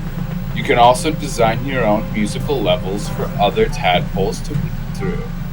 The original Steam release had you guiding Baton, a charming newborn frog, through a sheet music obstacle course that matched enemies with the current song. If you dodged well and hit percussive notes, you'd be able to blast through things for a little while. This is all assuming you didn't get caught up in the game's lovely, varied soundtrack and forget what you were doing. You might get even more caught up making your own music in the game, though. It features a composition mode that lets you create songs and levels for others to play. So you've got a freedom to make some really nice music, or something punishing and ridiculous if you're feeling creative. Besides, what could be better than making a good song that also viciously punishes your friends in amusing ways? This new Switch release has a few additions for anyone who's already spent some time with the original. There's some new unlockables to give you some wonderful goodies for your hard work, and there's a whole new stage for you to play around with, plus the whole portable play thing that makes the system such a joy. Basically, there's a lot of reasons to get reacquainted with the cute musical hero of Tadpole, Treble. Normally I want to try and not cover things that maybe end up on the Switch so much, but I'm going to make exceptions, and this is going to be one of them. Mostly because there aren't many games about musical stuff like we were talking about before. But I'm going to go a step further than that, where you can make your own music and tracks for other people to play. That's amazing. This is really cool. And if you have any musical in mind at all, this game is probably for you. I'm liking it. What do you think, Stefan? Again, I don't think it's something I would play personally. But I mean, I don't know. I'd have to actually play this one because I could see the merit in it. I do like some of the artwork here, actually. Mm-hmm. And I don't know. I think I'd have to play it more than anything else. Yeah, I'm pretty sure I'm on the same page there as well. This next one we're looking at, the Button Witch, is another one that I don't necessarily know that I would play, but you're solving magical puzzles with ghost squirrel pals. You have to at least stop and take a listen after that. The Button Witch follows Ellen throughout her internship at a spellcasting academy, solving puzzles and riddles alongside a cute rodent companion. Joining Ellen on her quest promises to be a wonderful journey filled with a variety of different puzzles, riddles, math brain teasers, and escape rooms. With an aim to keep your mind busy. Seeing as you're a witch, you'll also be solving some puzzles with magic, using light spells to illuminate things, or magnet magic to move metal around. You've got a few more spells to uncover as you meet the adorable cast as well, so long as you're making progress through the game's confounding mechanisms. The cast is where this game really shines, showcasing an array of Lilypad magicians. Ellen's application has finally been... Oh, is it Lilypad? My bad. Lilypad magicians, chill monsters, and our ghostly squirrel companion, which looks absurdly cute when it's curled up in a teacup. Who will leave you wanting to know more about them. They help make this world feel more magical and heartwarming, making you for a place you enjoy visiting simply for the enchanted company you'll get to keep while there. The lovely art only compounds this feeling, with the music continuing to crank up its delightful nature. Can a game be aggressively charming? This one certainly seems to me to be making a case for that. The Button Witch offers all manner of puzzles to keep you thinking and engaged in a variety of ways, and all while its cast will keep you coming back to learn more about them and unravel the other secret that brought you here. The Button Witch is now available on itch.io and Steam. Yeah, no, this looks nice. I can play this. It's definitely different. I'm not so sure I would play it more than once, but that is a game that I could probably play once. At least for the ghost squirrel friend. Come on, man. When he's in his teacup, his tail kind of looks like it's like steam coming off the cup. Oh, it's icicles! Alright. And now that we've picked up some steam, it's apparently time for our last article from Indie Games Plus. House seeks to escape an ever-changing domicile. In House, the building itself is pulling out all the stops to find ways to kill you and your family. You just need to find out some way of surviving its shifting schemes. A young girl and her family are the unfortunate occupants of an extremely haunted, extremely hostile home that isn't real keen to having you there. As such, it will possess, haunt, mutate, or impale you however it can, setting up all manner of traps, killers, and other nasty things to bring about your gory end. The house is always watching your behavior too, and will adapt its plans to what you're doing to outwit it. You're not the only one in danger too. Family is also at risk. In this deadly situation, what seems like a good plan? How will you get everyone out alive? Can you? There are several different ways you can tackle the game, which all lead to different endings depending on what you did. You can even opt to just kill your family yourself, which, I mean, I guess? I feel there's a better way, but you do you. Maybe try a little harder with the items you find before we decide to decapitate Mom and Dad, okay? Jesus. Thank you, article writers, for your judgment again. Jeez. House looks like a frantic journey through a twisted realm that keeps on surprising you, making for guaranteed Jesus! Each time. He's watching the video, and I ain't even gonna do it. Nope.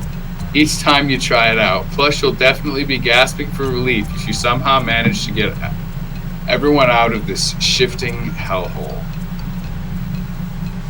House is available now on itch.io. Yeah, it's a little gruesome. Dude comes in with a knife, picks up the little girl, and stabs her in the brain through the eye. Yeah, well, definitely not my cup of tea for the most part, but I know there are people who like horror, so... Yeah, you play that, Jeremy. You can play it. Yeah. Get a little horror in here, guys.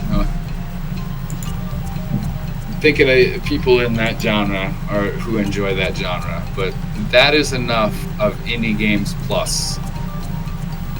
We're gonna hop over to IndieDB, and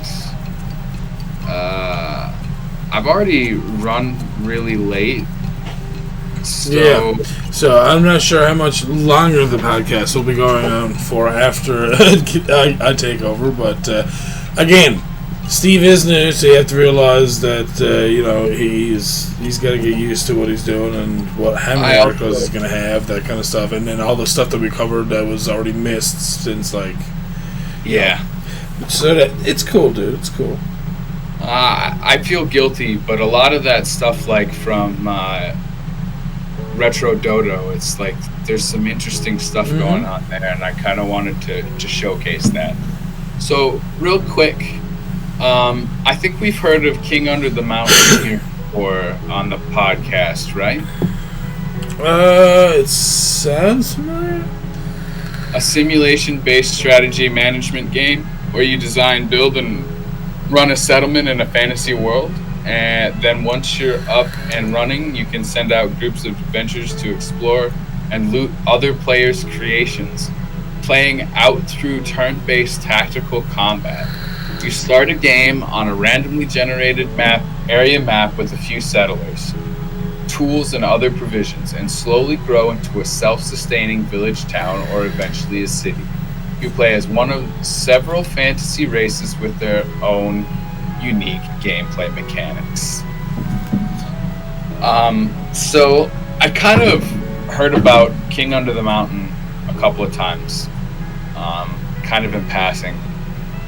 I didn't really know what it was, and then I came over here to IndieDB today, and I saw this as one of the things up there, and I'm like, okay, aha.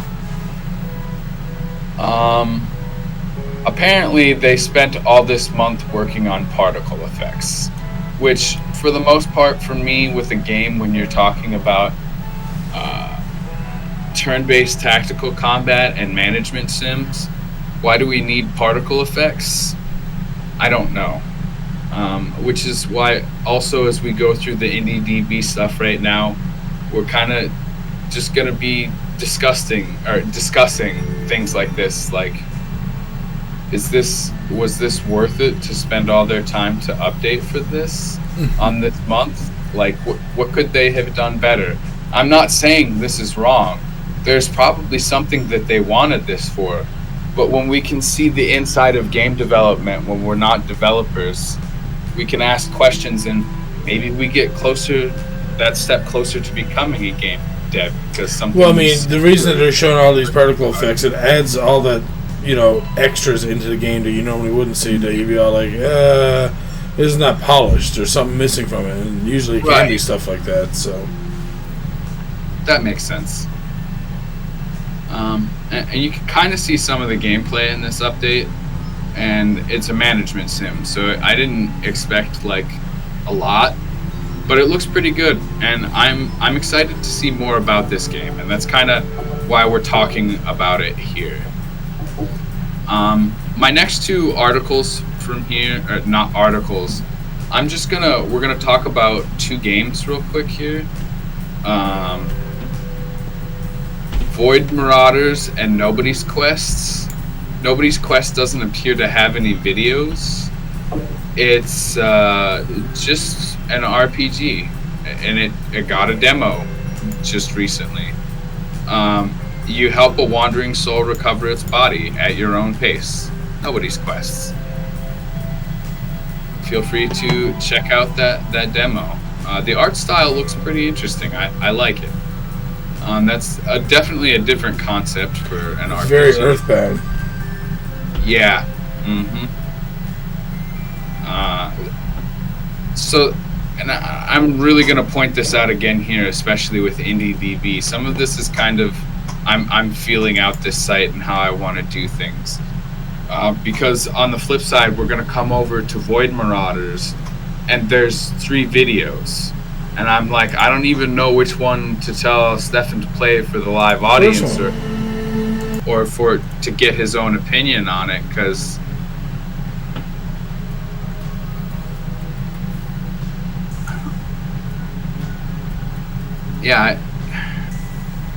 lead a band of space pirates and loot and pillage your way across the stars in this turn-based tactical game. So this is like... Oh, it's almost like XCOM. Yeah, it's turn-based tactical, but instead of you being a Civ, you're the anti-Civ. I kind of like this concept. This is really cool.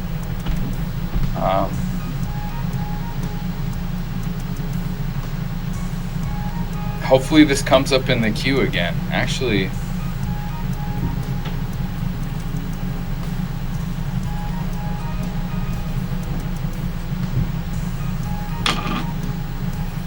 It's just a demo right now. It doesn't look like it's been green-lighted on Steam or anything. I don't know what's going on here exactly, but I think people should definitely take a look at this one.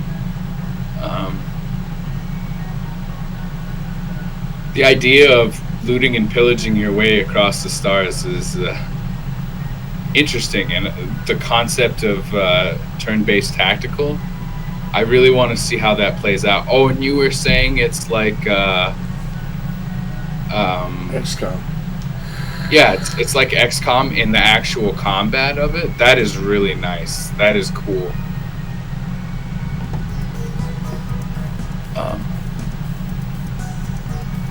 Well, that's all the stuff from IndieDB this week. We're going to have some fun and interesting things come from here. And it's not going to be necessarily easy to discuss them. Especially when, hey, here's a demo and here's a couple videos.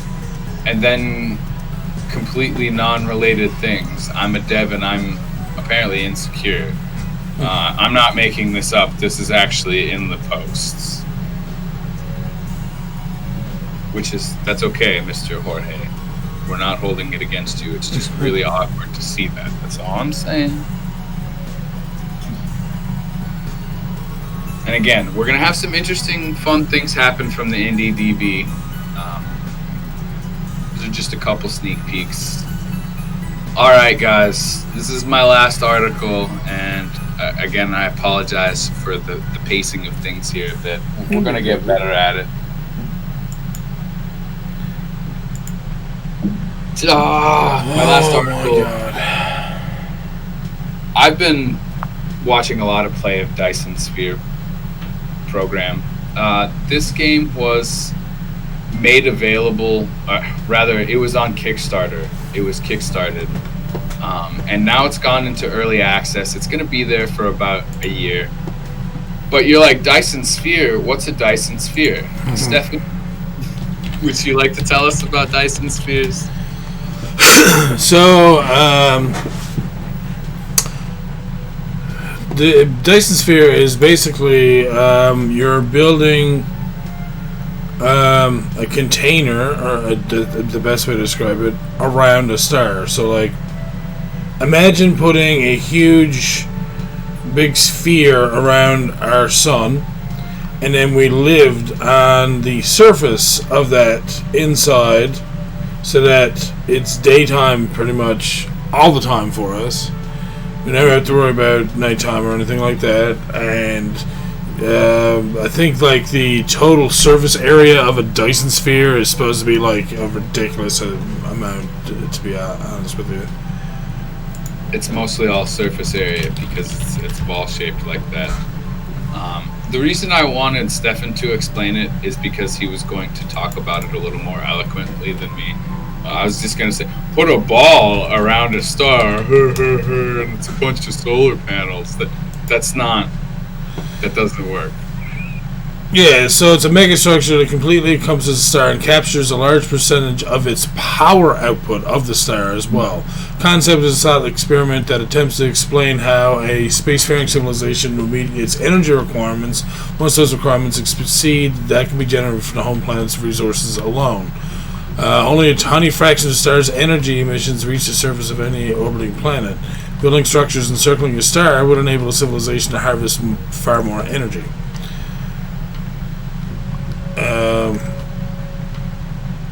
I'm trying to see about how much surface area it's supposed to cover. If you want to just keep talking about it, or Steven. Oh, sure. So this game is about building a Dyson Sphere. The whole concept is that either their world or their universe is collapsing and they're trying to create a digital space to inhabit. So they've loaded you into a solar system. Or maybe several. It's a slice of galaxy, digital galaxy, and you're in a Gundam-esque kind of suit. And your purpose in life is to build Dyson spheres so you can create new chunks of galaxy so more people can be in the game. From my understanding, what I've seen people playing live. You have to understand that this is a Chinese-made game, and the Anglo translations, as I've heard some put it, or the English translations, are a little lacking currently. But if you like the concept of, say, Factorio or Satisfactory, but you wanted a bigger scale, this is your game. And for space nerds like Stefan and I don't know if he got as excited when I told him about this as I was excited about telling him about it, because this is exactly the kind of logistic game that I want. This is amazing. I want to make a Dyson Sphere. And on that point, I'd actually like to point out right now on Steam, in early access, this game is going for $20. And it's playing like a complete game. You can actually build a Dyson Sphere around every star in your system, or every star in your game space, and even around other bodies that shouldn't have a sphere around it. I saw someone doing that the other day, and we talked about it further down here about Freeman Dyson and stuff. Yeah, okay.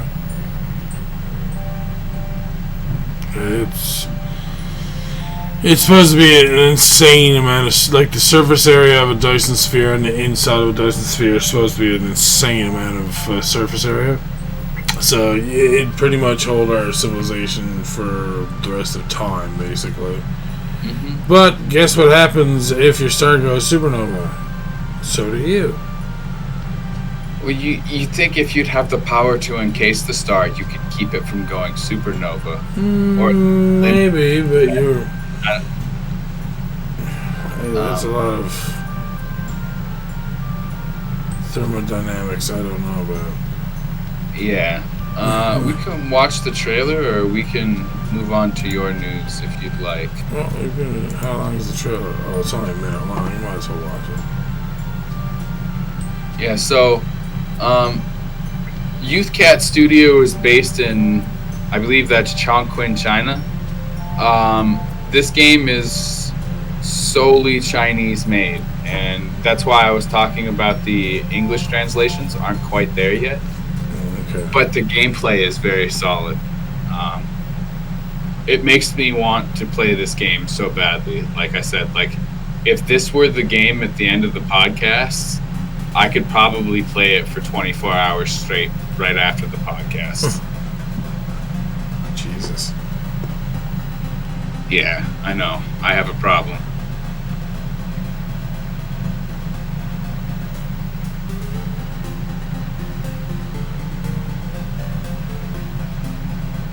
Unfortunately, at the moment, you can't actually touch the Dyson sphere in game. I'd really love to go like stand on it or something. There we go. It's crazy. I just Absolutely requested crazy. a key for it as well. Oh. Well, that's my news this week. It ran longer than I expected. We're working on it. It'll get there. That is not the place I meant to open.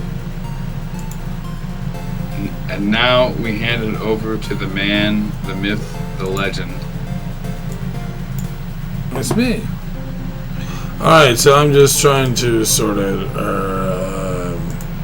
which one is supposed to be taking from now. And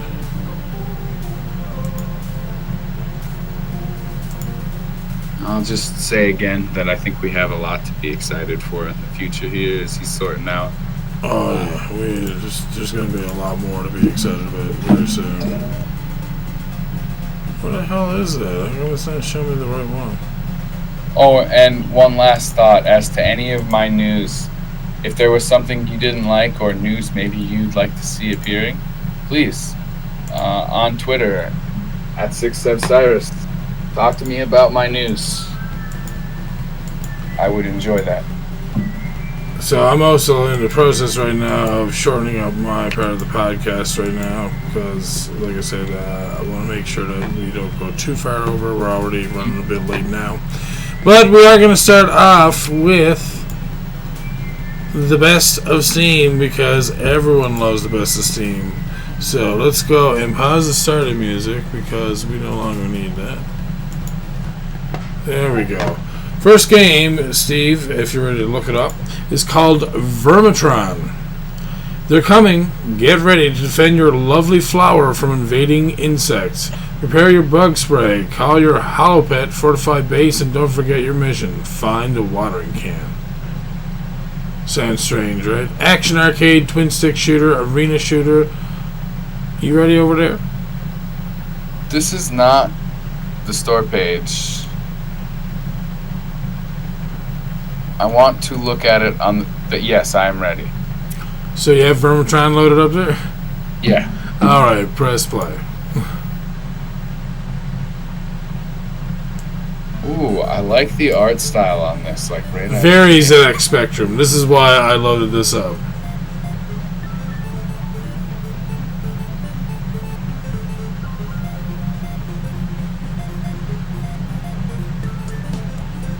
Okay, it's got like little puzzles and stuff. Yeah, I'm loving the color schemes. It's very the color bright. scheme and the art style really make it pop. Mm-hmm. And this is currently $8.09 right now. It's available on Steam right now.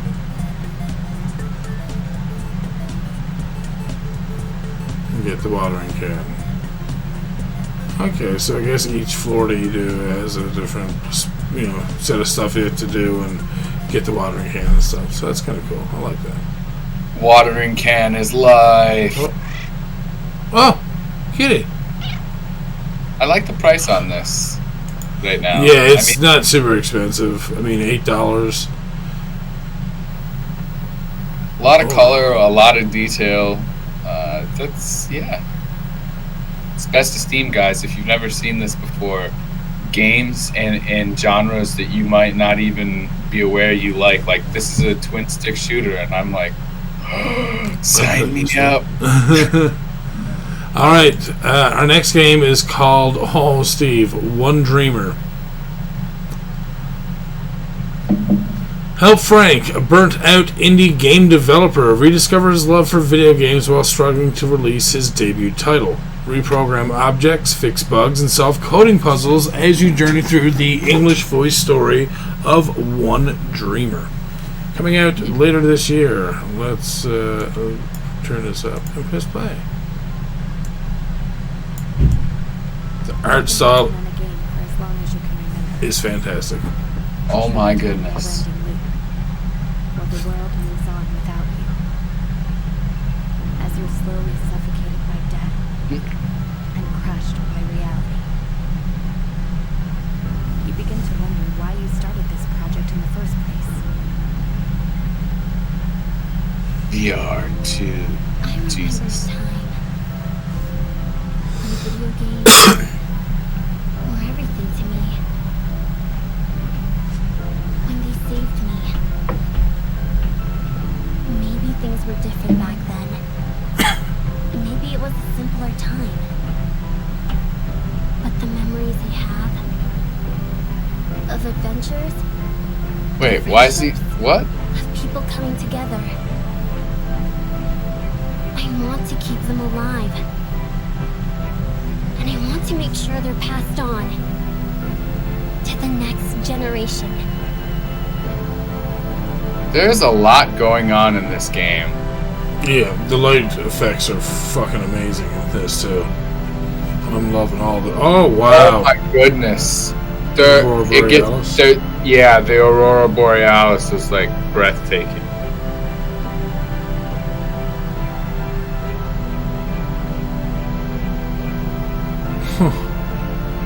Welcome to Proxy Life. And you wake up. Because So this game is actually about logic and programming. Those are the tags. Yeah. you have a game to finish. Amazing. And I need to go back to Vermitron real quick. Because I didn't throw it onto my wish list because I got to. But yeah, One Dreamer looks fantastic. Oh, like look at that. That's what I like. I said this several times more recently on the podcast, but I've been noticing that some indie developers have been using this retro style where they use a really dark environments, but with like very bright lighting and stuff, and it really pops so good. I love it so much. But we don't have a price yet, but it's going to be released later this year. Our next game is called Nox Archaeist. I'm sorry, can I interrupt you real quick before we... Yes, my love.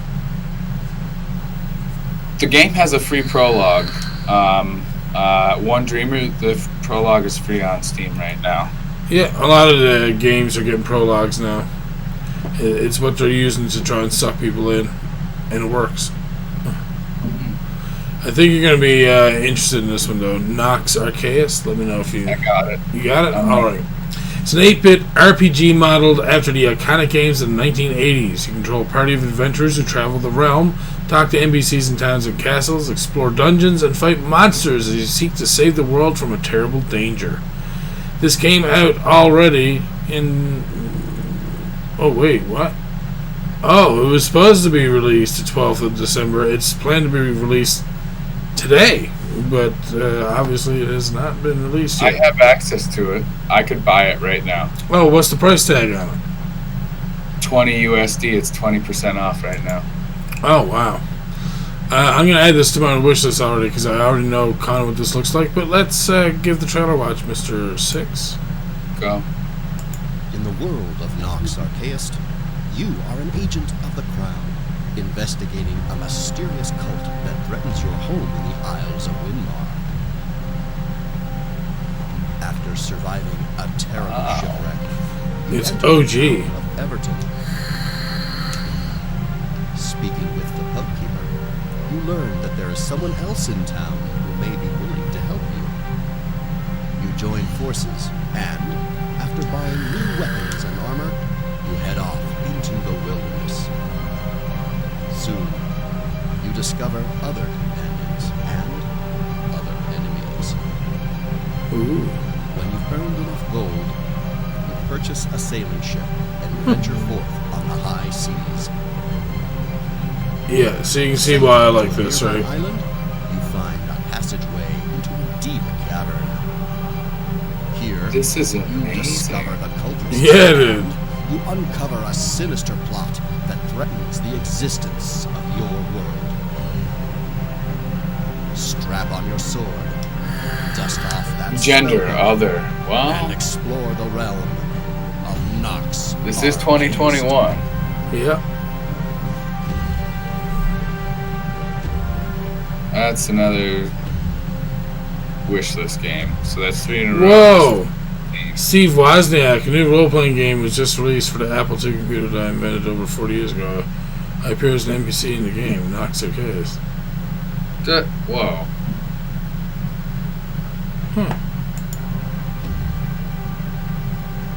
60+ hours of gameplay.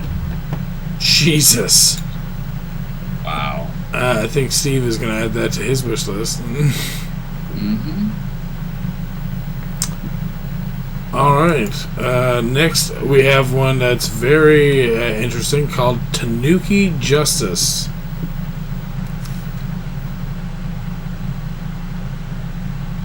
Just a second.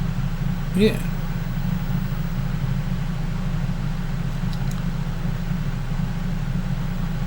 One Dreamer was the first one, right? What was it? Sorry. No, it's fine. Oh no, Vermintron was the first one. That's right. So I was doing this through the browser, and I couldn't add them to my wish list. So awkward. Need to sign in to add them to your wish list, sir. Yeah, I can do all of this from the in-game or from the Steam app. Yeah. Do. I just got to get one more here. Oh yeah, take It's your the time. Nox Darkest. I have to add this to Steam wish lists. Steve is all interested in those games. Doesn't want to miss none of them. Nope. Okay, we're good. We're good to go. Alright, so you have Tanuki Justice loaded up?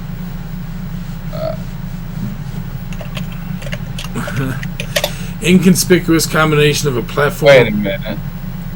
I misspelled it. Tanuki. Yep.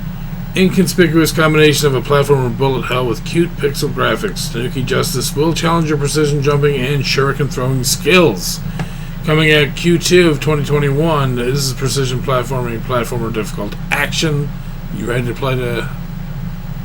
Yes. Let's go. Oh.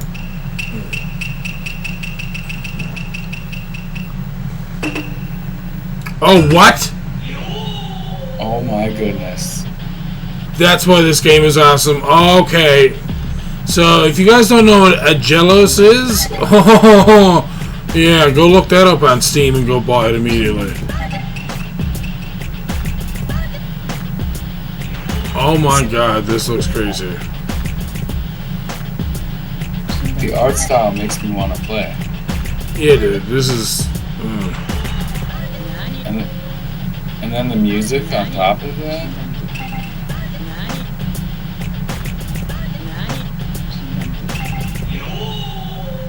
I wanted to be extra memey for the ad music. I love it. Wish list. Yeah, we're back in full force with the best of Steam, right? Yeah. Damn it, I love the voice. And the next game is called Pathfinder 08.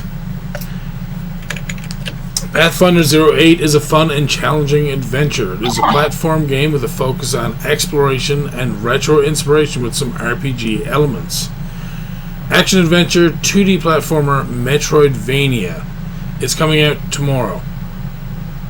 We're going to watch that first trailer there first. Give it a watch. I'm ahead of you. I couldn't help it. I want to play it.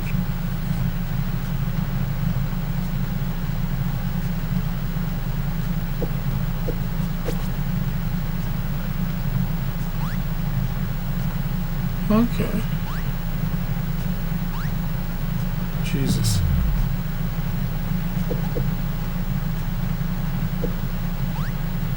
This art style is really nice. Yeah.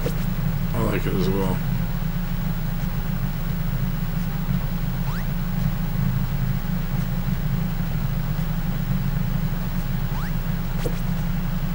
I think I'm learning the bat.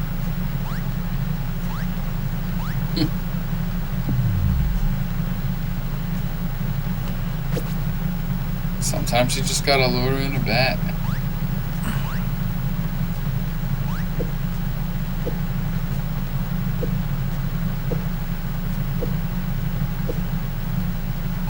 Okay, they're making you wait.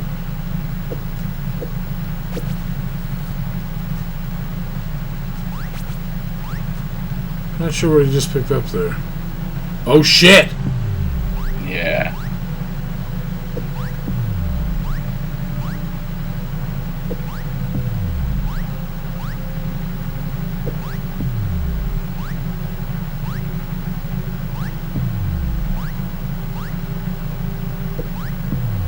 I like the mechanics.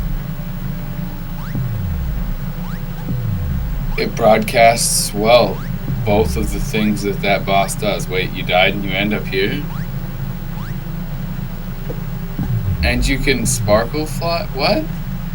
What? I'm a little ahead of you. Yes, you I are. can't. Shock.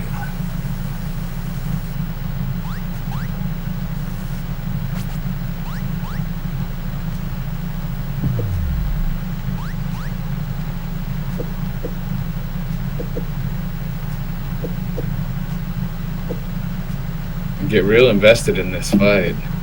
Yeah, really though. What the hell?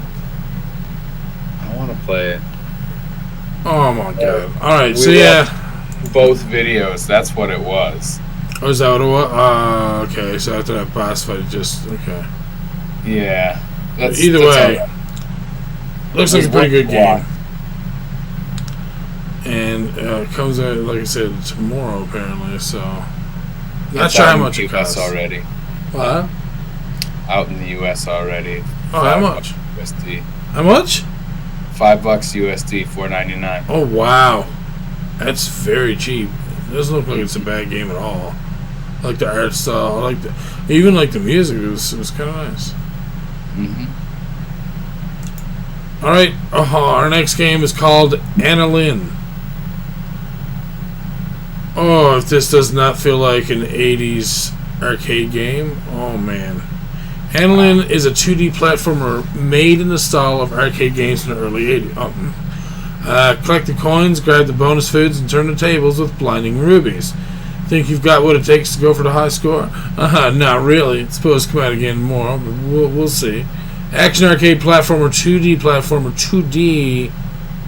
Let's play the trailer, Steve. Go. This time I'll even be behind.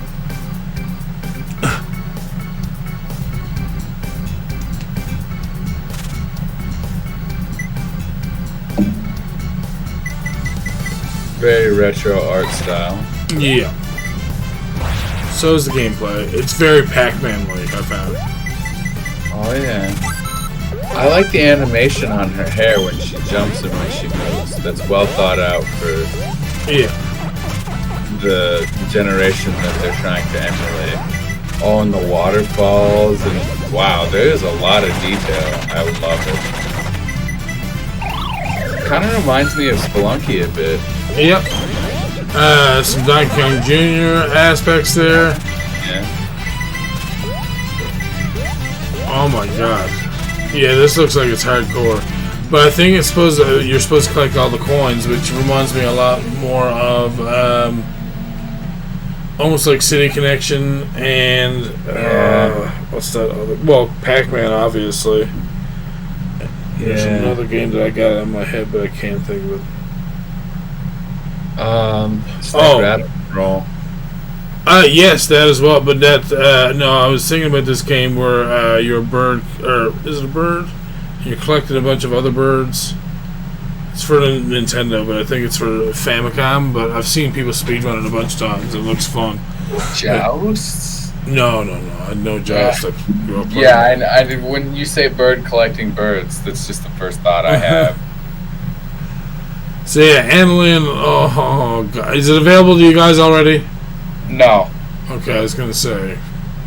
So it seems like some of these games get early release in the U.S. and then like other regions get them later, and then some of them are released everywhere at the same time. It seems. Well, there's some games I can't buy for you guys. I've been trying to buy Chester the expansion or DLC or something for Tempest, I think it is, and they won't let me do it. So that's kind of silly. Oh well.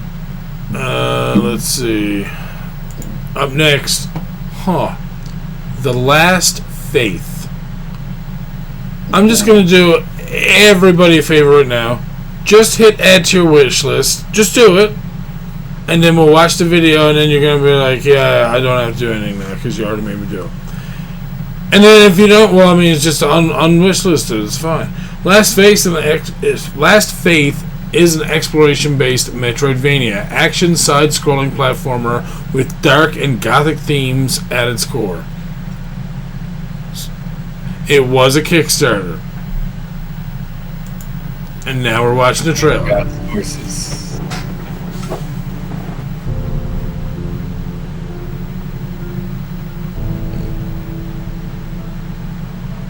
Oh, the detail. Mm-hmm. Is that a bat consuming flesh? And whoa, wow, this is crazy. Don't break the. Oh, this is blood. Yeah, this looks awesome. Oh, and that combat looks nice and speedy.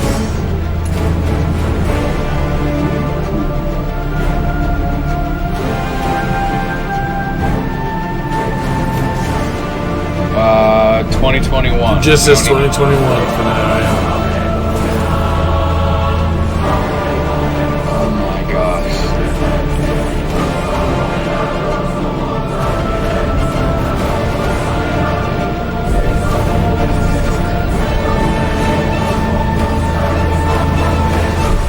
The sword animations are amazing.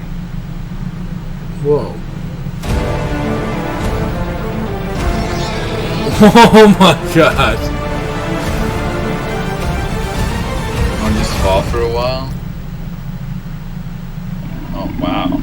Brutal, man.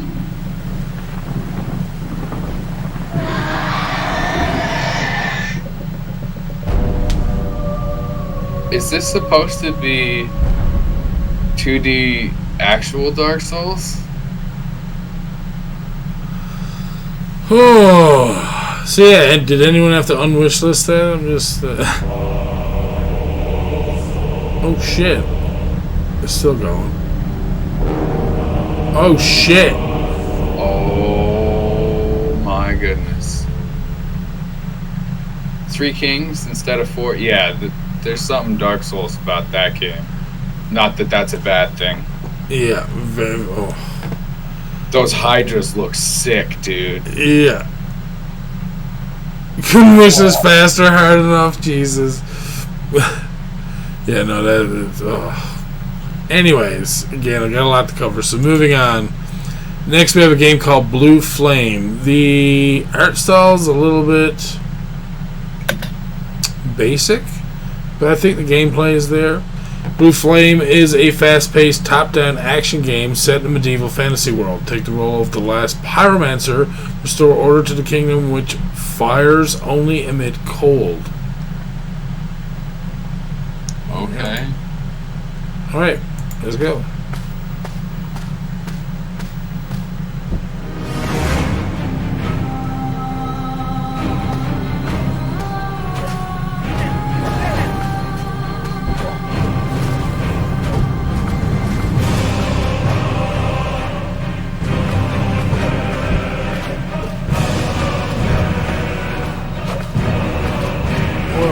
Whoa. Yeah, it looks like it's a difficult game.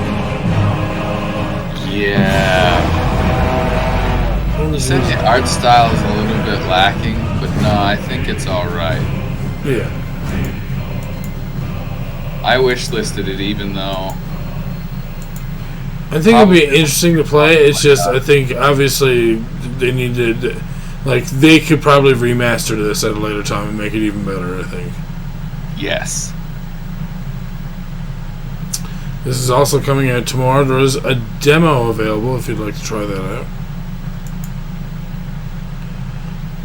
Oh, God. Alright, so here's one of the games that I really was looking forward to, and I think Steve is going to as well. It's called Don't Forget Me. A jazz punk point-and-click adventure with a twist.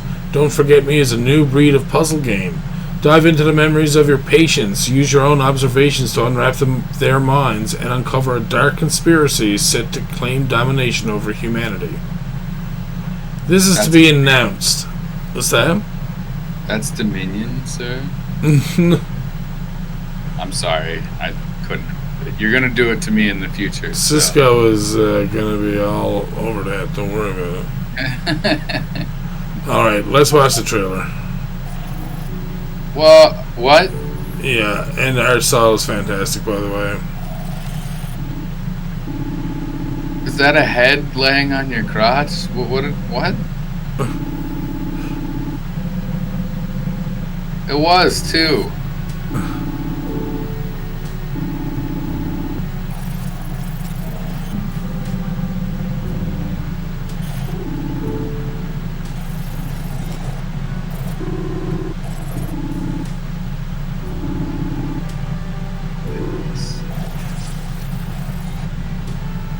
Whoa, okay.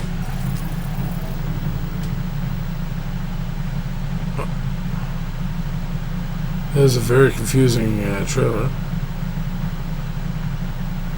It seems like it might take place mostly in your apartment. There are some other spots there, but... I want this. Of course you do. Oh, this is me you're looking for. There is a demo for it as well, Mr. Steve. But if I play the demo, I'll just want to play it all. Alright, our next game is called Underland. Underland is a puzzle platformer game. The objective of the game is to guide a group of astronauts through a number of obstacles to a designated exit. Select the objects available in this scenario to alter the landscape or to clear obstacles to create a safe passage. This is Pixel Graphics Destruction Strategy Logic 2D game. There is no actual videos, just screenshots. But it looks like there's a lot of stuff there you can use to move liquids. It's one of those, like, almost like Lemmings puzzle games. The first one's a video for me. Wait, what? No? Wait, unless maybe they put up a video since. Let me just... Oh, wow, they did. They put up a trailer today. Alright. Deadly. Alright, let's watch the trailer then, Steve. Okay.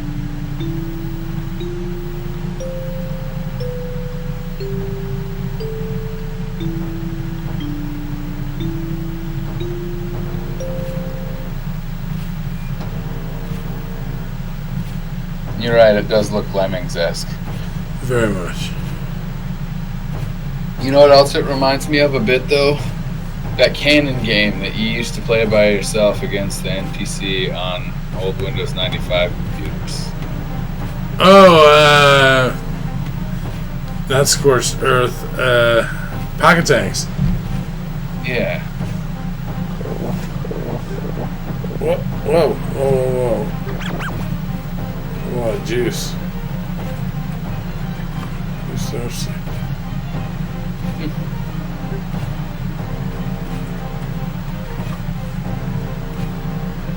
Love that Mario pipe, by the way.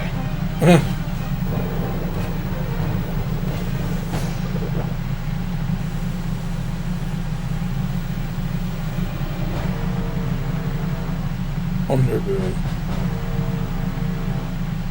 It's so random, some of this stuff.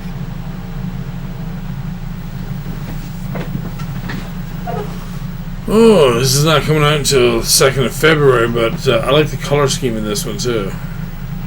Minimalistic, almost like Game Boy, but like with a few extra colors and heightened the Reminds green me of colors. what Downwell does. Oh. Yeah. Oh, it's been a while. Oh. I still yet to finish that game. I just was not a good shooter. Shoot 'em up person. Platformer shoot 'em up person. It was so fun to watch you play, but neither here nor there. No. Up next, we have a game called Speed Limit. Speed Limit is a non-stop, genre-warping arcade experience that never slows down. No cuts, no lapses in the chaos. Speed Limit is an old-school action extravaganza boiled down to its core elements. Hard, fast, addictive. Coming out the 17th of February 2021. Let's watch that first trip. Starting out on the subway, jamming out. Duh.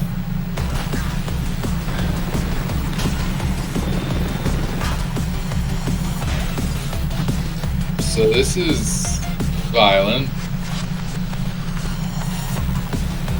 I mean, it said shoot 'em up, but I don't know why I wasn't expecting this for some reason. Why is there so much variation in the gameplay, though? I love it. I mean, I don't hate it. It's just the part on the bike is deadly. The part on the helicopter looks deadly. Like it's kind of like throwbacks to other games. I like the Jesus. parts in the jets. Oh yeah.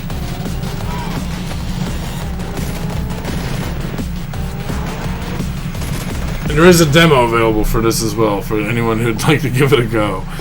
But yeah, that's Speed Limit. Yeah, this game I used to play back in the day. Oh, okay. They're apparently broadcasting right now the dev documentary They playthrough and new footage. I mean, they are planning to release this month, so Yeah. well. I'd say they're on target for the release date too, by the looks of it. Yep. Alright, our next game is called Deep Enigma. Alright, the game has about 320 rooms, 10 areas, and 328 upgrade hidden items. Can you find them all? No. This comes out tomorrow. Adventure indie platformer Metroidvania 2D. Aliens. Let's watch the first trailer. Or the trailer, sorry. 16-bit games. Presents.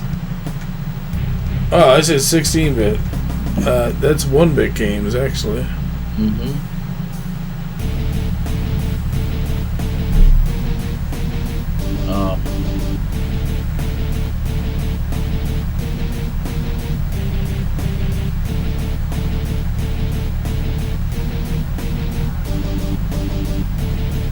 Not a fan of the soundtrack so far.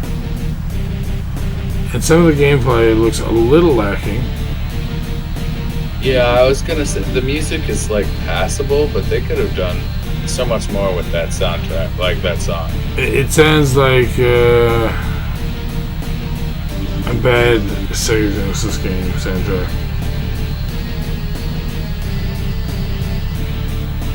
More like the Legend of Dragoon. It doesn't fit, but somehow it's still music. And I wasn't a fan of the animations, like the run style animations.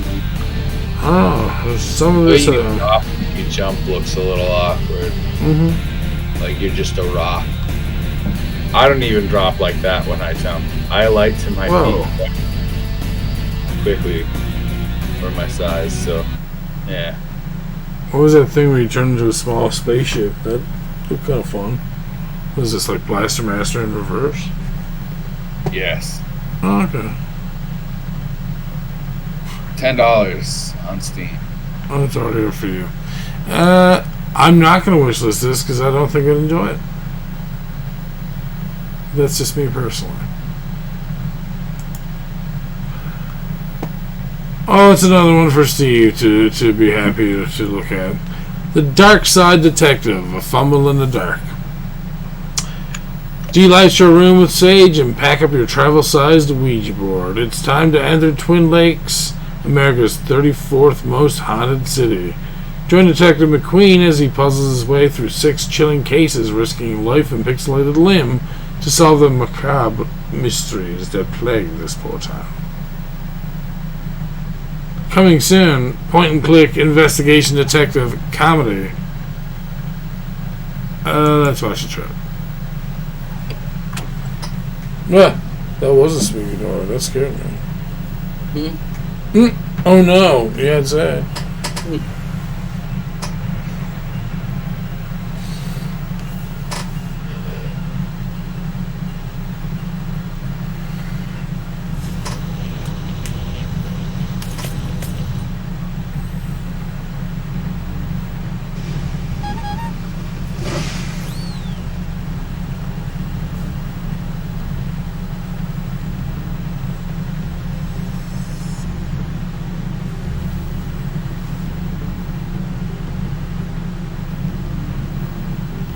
For a new season, so this isn't his first game. No. Steve's all like, oh, really? A group of point-and-click games that I could speedrun? I mean, I could play. I didn't speedrun this. I mean, I didn't. I didn't wish list this just to speedrun it. I love how my English failed there. That was amazing. There is a demo out for it already as well. I'm talking about speedrunning and it doesn't even exist yet, or talking about as if I've already speedrun it and it doesn't. You could do the demo and put it up as like demo %. I'll do it. Don't make me. I know you would. Yeah, that's on my wish list. Let's see. We have 5 more games left. Next is called Dark Treasury. The world is in danger. Someone opened a portal to the other world from which an unknown evil escaped. You are a nameless warrior and your task is set off on a journey full of dangers to destroy the evil that breaks free. But will you succeed? This comes out the 1st of January. Adventure, casual, pixel graphics, RPG 2D. You ready for the trailer, sir? Do it. Let's go. That's a mushroom, man. Oh, it's dead now. Okay. Are those goblins he's kicking to death? Looks like it. Did he just cut the guts out of that demon? This is amazing. So it's one of those games where you don't actually have to. It looks like it could be a typing game. Oh, you figure out which slash kills what? That's different.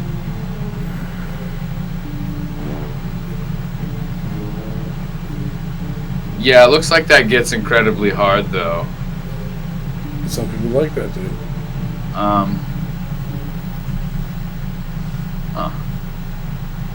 So it doesn't look too bad. Again, I don't think I'm a fan of that. I like that it shows those numbers on the bottom are actually showing you how many are left, I guess, on each side. I assume, that's maybe. nice. That's what it seemed like, but I keep seeing 7 on one side and 14 on the other, so I could be very wrong. I don't know. I have no idea. But yeah, it looks like you were saying, different buttons give you different attack, so you can, I guess, have to kind of go with that. So it's kind of interesting. A little complicated, though. Can be. Our next game is called Good Night.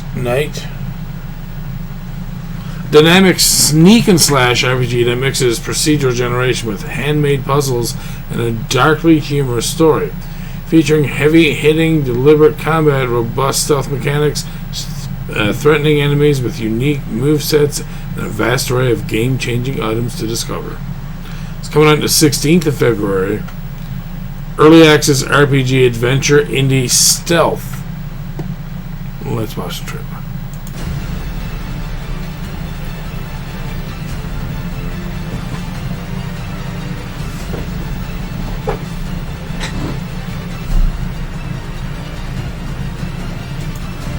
Alright, just cuts that treasure chest open. Give me this item!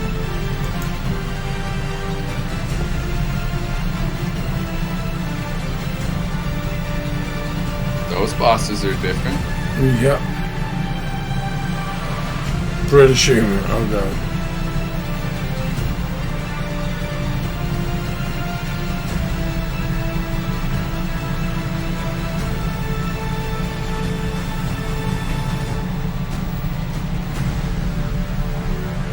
Fairly well done, trailer.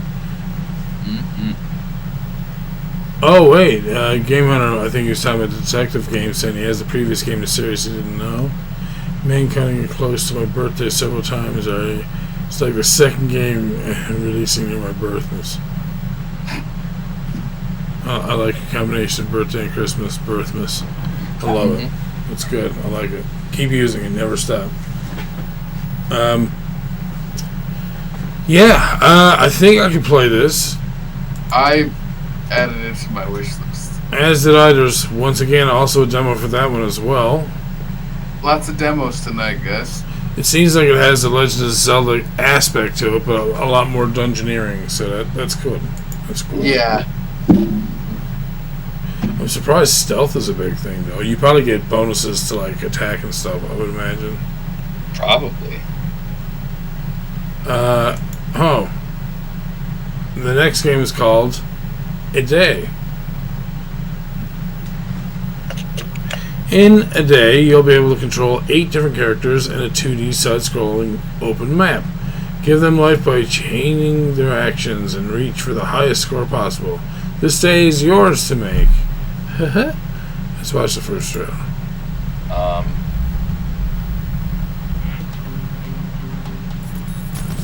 Sit down. Yeah, I can't find A Day.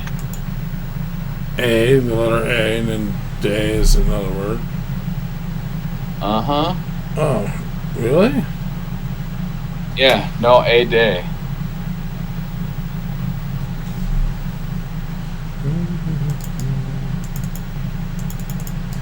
Copy. Send it. Yeah, that could be it too. I wouldn't be surprised. There it is there, Steve, in the chat. There we go. So yeah, I'll rewind it here to the start and go.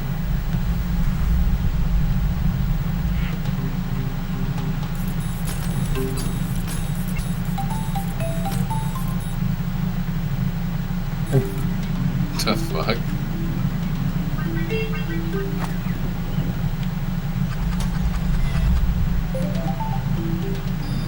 Chaining their actions. I guess certain things happen if you don't do certain things, and you know what I mean? Like, all your actions matter. That's interesting. I like that. I'm adding that to my wish list as well. I like the first little price where we're just showing that like, you're basically a bouncing ball. It's like, wait, what?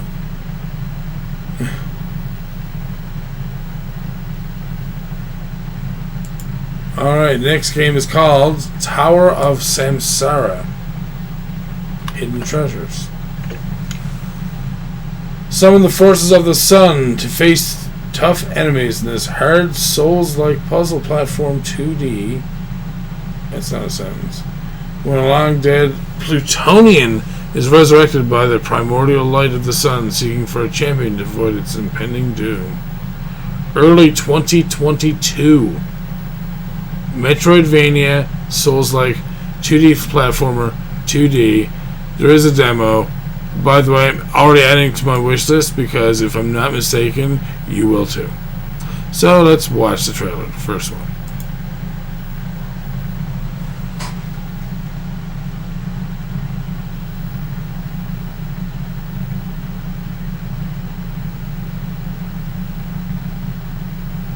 Well, that's unexpected movement. Whoa.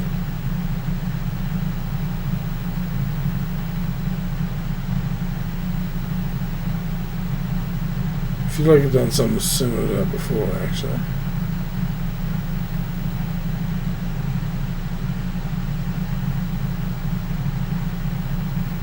Is there music in this one either? Oh, there's not. I was wondering why it was so quiet. Mm-hmm.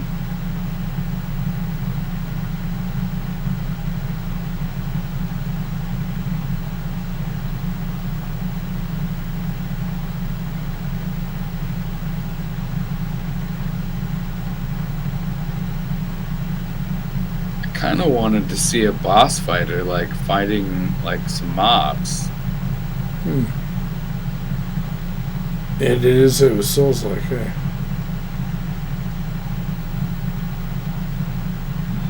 Yeah, they did.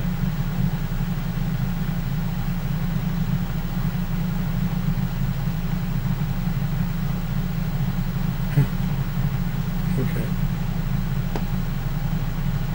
Man, with that music, it feels like it's so long. Mm-hmm. Like, oh, there's some combat, and I skipped through it. That's not a boss. Dang it.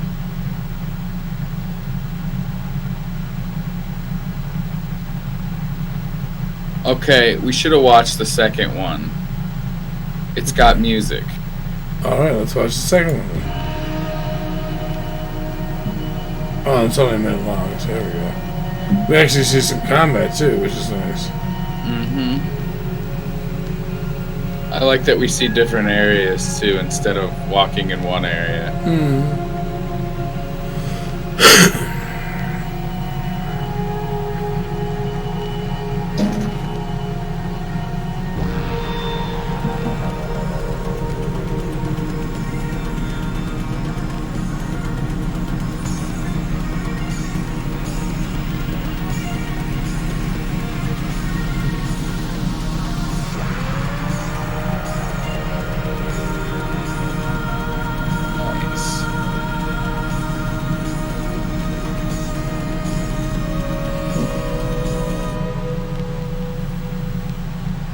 Not what I expected, but definitely looks like it's worth a play, at least.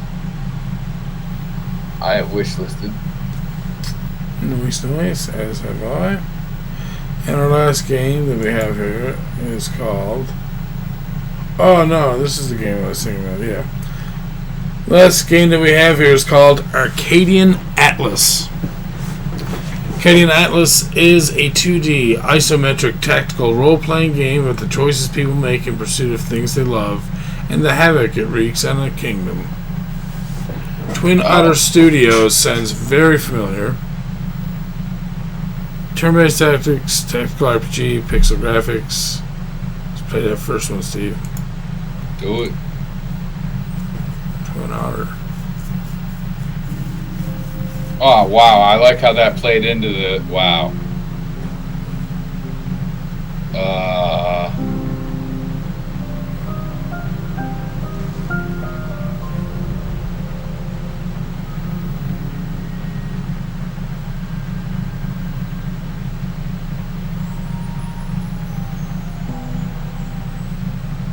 Can you kill him? Holy shit. Whoa. Wow, he just really hurt that poor raccoon. The raccoon is the rogue.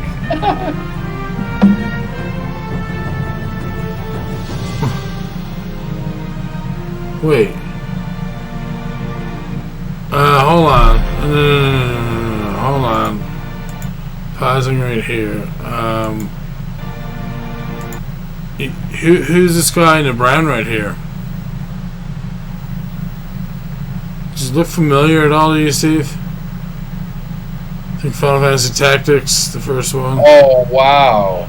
Yeah. It looks almost exactly like the old dude who like fucks you over later in the game. Well, and if you look to the right there, that's basically just a female version of the protagonist for the second Tactics game. FF Tactics Advance. Literally almost the same exact character. I'm not sure if it was that one or another one that... can't remember, but I did have one of the advanced ones. I think I still have it actually somewhere.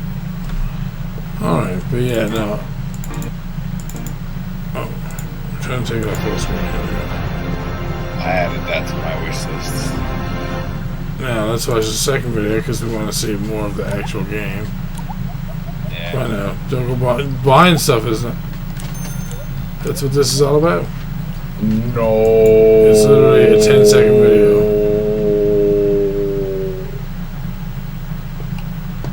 Well, that's the best of Steam of this week. So I've shortened up for what I had there because, like I said, we're going long now. We're almost up to 3 hours. I have one little announcement to make on behalf of a group of indie developers and for an event.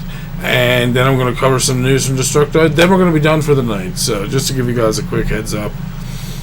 So the event I was referring to is called Farming February.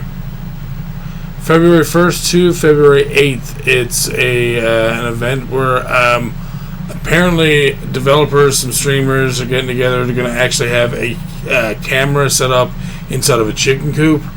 And they're raising money for No Kid Hungry, meaning kids who go to school in the morning and they don't have meals, or they're not being able to be fed, or whatever the case may be. This allows them to have food and stuff like that, so that they're not going to school hungry. So it's for a great cause. If you're into farming stuff, farming simulator especially, go and check this out. More than 60 streamers have signed up for the first annual Farming February. They're saying that a lot of the streamers who actually play the farming simulator games are farmers. They literally farm all day and then come in and get on their computer and farm all night. Not what I would expect, but neither was I, but until I've read some of the information about it. So, following developers and publishers provided keys and promotional resources to help bring Farming February to life. Giant Software for Farming Simulator, Tiny Build for Graveyard Keeper, Hop Frog for Forager, Smash Games for Littlewood, and Team 17 for My Time at Porsche and the Survivalists. I'm very surprised that they may have attempted to contact Concerned Ape. I'm not sure. But I hope he gets in on this. His game really is right up this alley. Yeah. And you already have people trying to speedrun it and stuff now, so I mean, come on. But it's for a great cause. They personally reached out to me and asked me if we could cover it, or even they said, even if you could just tweet about it, that would help a lot. And I was like, you know what? Our podcast, they literally reached out to me yesterday. I said, our podcast is tomorrow. I will put it in the podcast. After the event is over, we will cover it on the podcast again. Just to give them that little bit of extra coverage, maybe get people more stoked for it for next year. Maybe they'll want to join in. Because 60 streamers for an entire week is not a lot. But, I mean, when you're looking at sim games, though, it is a lot. So. Hell yeah, I'm all for this. Feed those kids some breakfast when they go to school. Indeed. So if you're looking for that, just look up Farming February on Google. You'll find the event pretty quickly. And like I said, it's for a great cause, No Kid Hungry. And go show some support. That would be awesome. Tell them that Retro Indie Pixels podcast sent you over there. And next we have some our news for this week, or at least from my side. PlayStation Store's Remasters and Retro Sale is calling my name. So basically, they have a big sale on. Let's just go down through some of these. Ape Escape $4.99. Batman Return to Arkham $10. Borderlands Legendary Collection $20. Burnout Paradise Remastered $8. We're going to skip Call of Duty because who cares. Castlevania Anniversary Collection $4.99.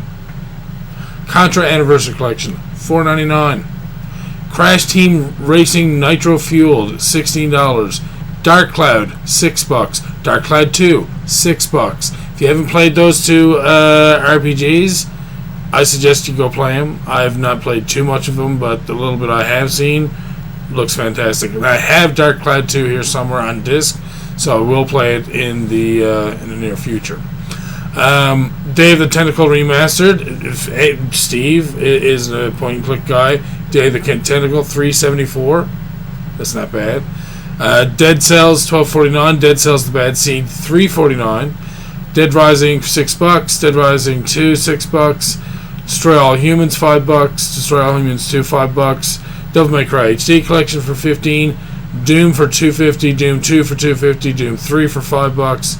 Doom, like, it's a huge. Let's see. Let's just skip the money part then. Dragon's Crown Pro, Far Cry 3 Classic Edition, God of War 3 Remastered, Grand Theft Auto San Andreas, Grand Theft Auto The Trilogy, Gravity Rush Remastered, Grim Fandango Remastered, Hasbro Family Fun Pack Super Edition, Jak and Daxter Bundle, Katamari Damacy Reroll, Loco Roco Remastered, Loco Roco 2 Remastered, Mark of the Ninja Remastered, Max Payne, Medieval, Mega Man 30th Anniversary Bundle, $40. Metal Slug 3, Metal Slug Anthology, Metal Slug XX, Metro 2033 Redux, Metro Last Night Redux, Namco Museum Archives Volume 1, Volume 2, Okage Shadow King, Power Rap of the Rapper Remastered. Ooh, I did not know there was a Power Rap of the Rapper 2, though. That's interesting. Patapon Remastered. Oh, Rimley, how's it going, dude? Thanks for joining us, good sir. Ratchet and Clank, Red Dead Revolver, Red Faction 2, Resident Evil 2, and Resident Evil 3 for $32. Resident Evil 4, Resident Evil 5, and Resident Evil 6 for $20. Wow, some deals out there. That is a huge deal. If that's real, Resident Evil 4, Resident Evil 5, and Resident Evil 6 for $20. Shadow of the Colossus, Siren, Spyro Reignited Trilogy, Streets of Rage 4, Tierway Unfolded, King of Fighters 97 Global Match, King of Fighters 98 Ultimate Match, The Warriors, Tomb Raider Definitive Edition, Twisted Metal Black. Oh, it's been a while since I played that. Oh, Twisted Metal. Ooh, might have a game me and Steve might want to try and play sometime. Let's see if we can get an online PS2 emulator to work. Uncharted Nathan Drake Collection is on for $10. That is worth it. Wild Arms 3, Wipeout Omega Collection, Wonder Boy, The Dragon's Trap, and Ease Origin. That's wow. Digi has asked twice, where is this going on? There might be people interested in. Oh, my bad. This is the Remasters and Retro Sale running in PSN from today until February. Today being yesterday, the 27th of January to February 10th. So it's for PSN. For anyone who has a PlayStation, probably 3, 4, and 5. I'm not sure if 3 is still covered or not, but these are some great games for really good prices. Jesus. And of course, Ron's talking about Steve ripping a bong over there. Alright, we're going to move on to our next thing, which is Kaze and the Wild Masks. Looks like a rad time for 16-bit fans. So, we're going to go and watch the trailer, because that's how we do. Oh, not another trailer. Oh, yeah, no, and I wish I could wishlist this right now, because look at this. Tell me this doesn't feel like you're playing this on, like... I want to say Sega Genesis, actually. Is this Freedom Planet? It feels a lot like it, yeah. Oh, whoa, wait now. Oh, there's a shark man? Okay. Did someone finally listen to me and finally put together Kid Chameleon, almost?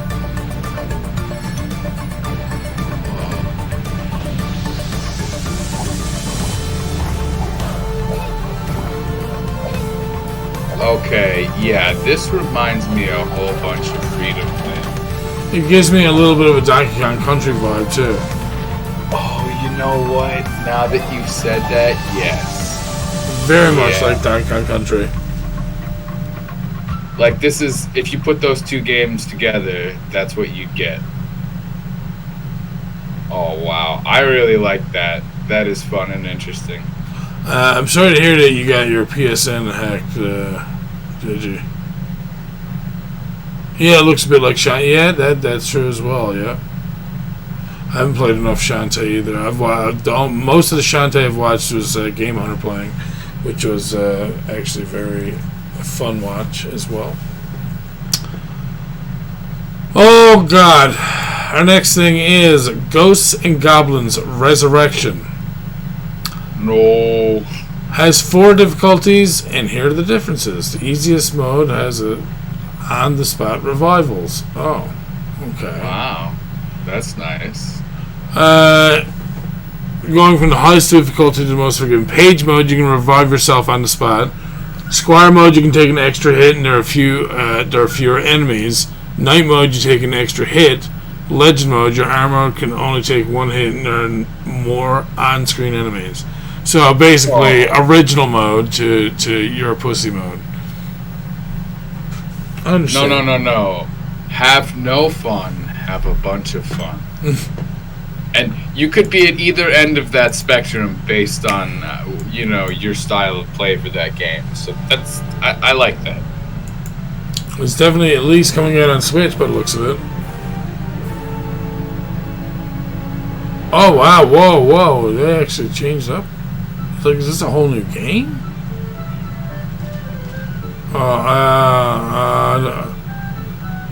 Okay. I don't like the look of this paper fucking. I don't like those graphics. That's no. You said let's make the graphics cheaper and then try and sell it. You should have left it retro, guys. Like you could have redone this in a retro style. Just give me a retrovision effect. Don't even change what you've done. Just give me a retrovision effect. But like I was saying earlier, like, so nice that the indie developers have been doing these like dark backgrounds with really nice lighting effects and stuff, and like still sticking to a retro look and stuff. These guys go to like this weird paper fucking. I really do not like that style. There's very few games I can honestly say that I've ever liked this style of. Okay, so use it as something to enhance. Don't make it the whole style. Like there were some things like with the way characters' designs look.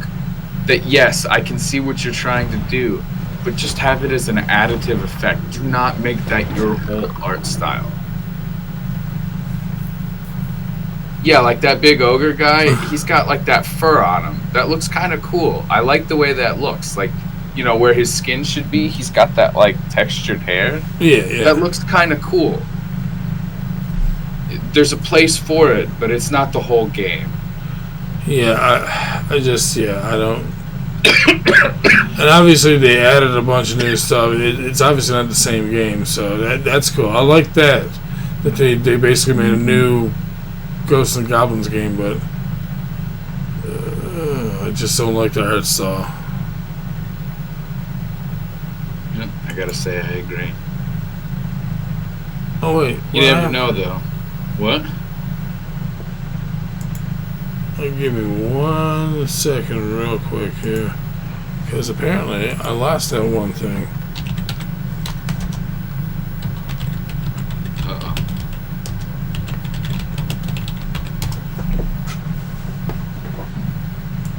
Thank you. Found the one I was looking for. Alright, I'm just going to pop this in over here.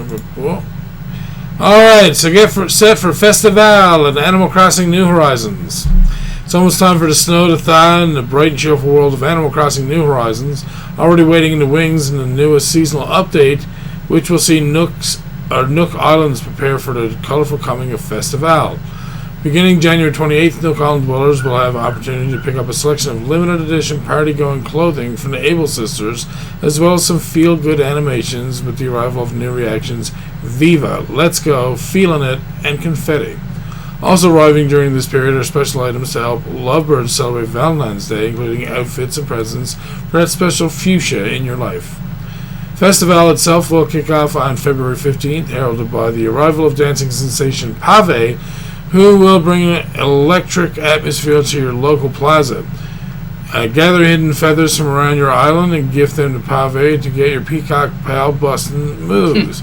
while also earning exclusive rewards for your good self. My eye is so dry right now. I keep blinking so much. I can't take that seriously when you say your friend Peacock to dance. I'm just like, did Nintendo know what they were doing when they put these words together? They always do. Oh my god, I miss playing Animal Crossing so much already. Fuck. This is what, see,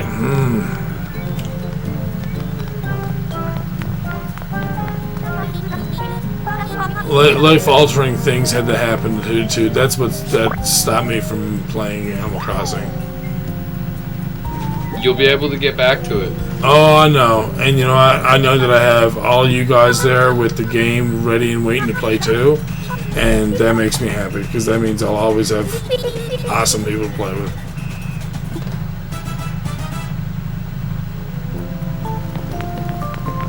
You know it.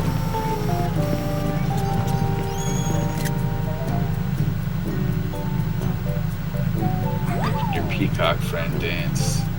Thank you, Nintendo. Thank you for using the English language. I'm gonna log on, they're gonna be all like, we're so disappointed, you left us for almost a fucking year. And I'm like, I'm sorry, it's not good enough, everyone moved out, we're left with all the shitty ones. I'll be like, whoa, why shitty ones, man? Don't be hating. Exactly. 2 more articles left. Next one is Wonder Boy Asha in Monster World launches this spring.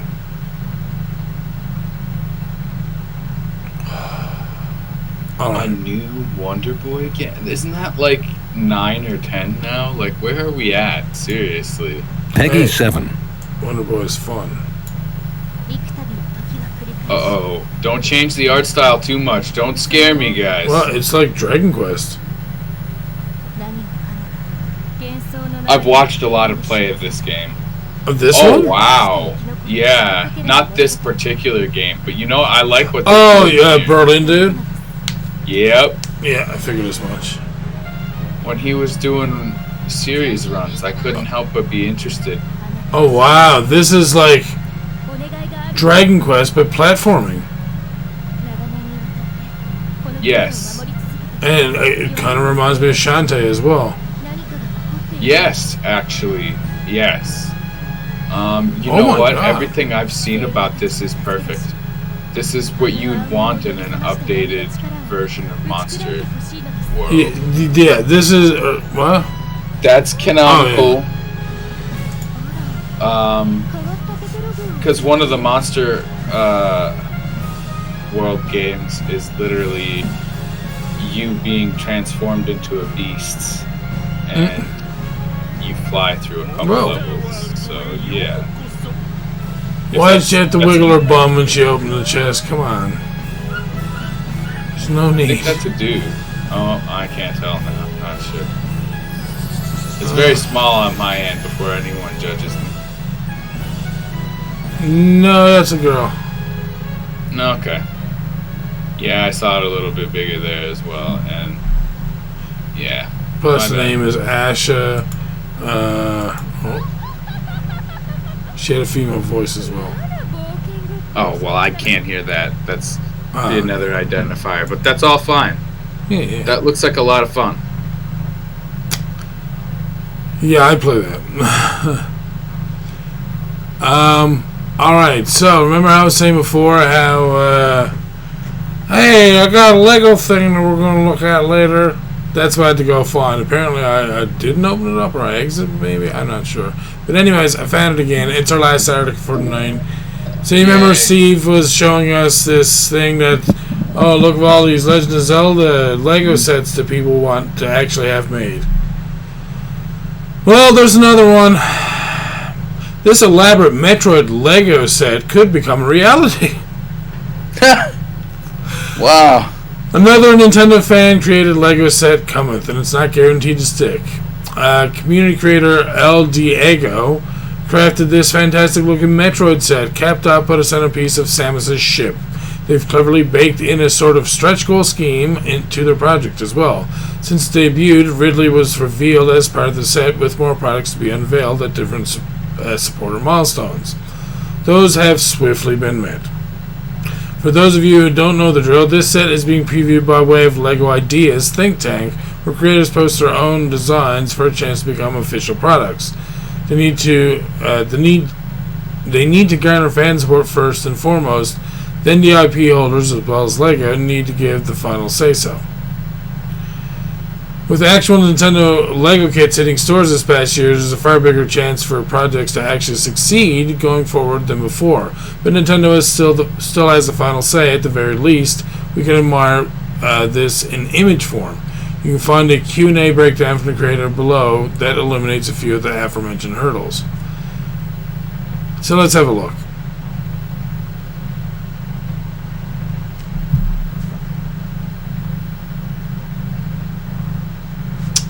That's the ship.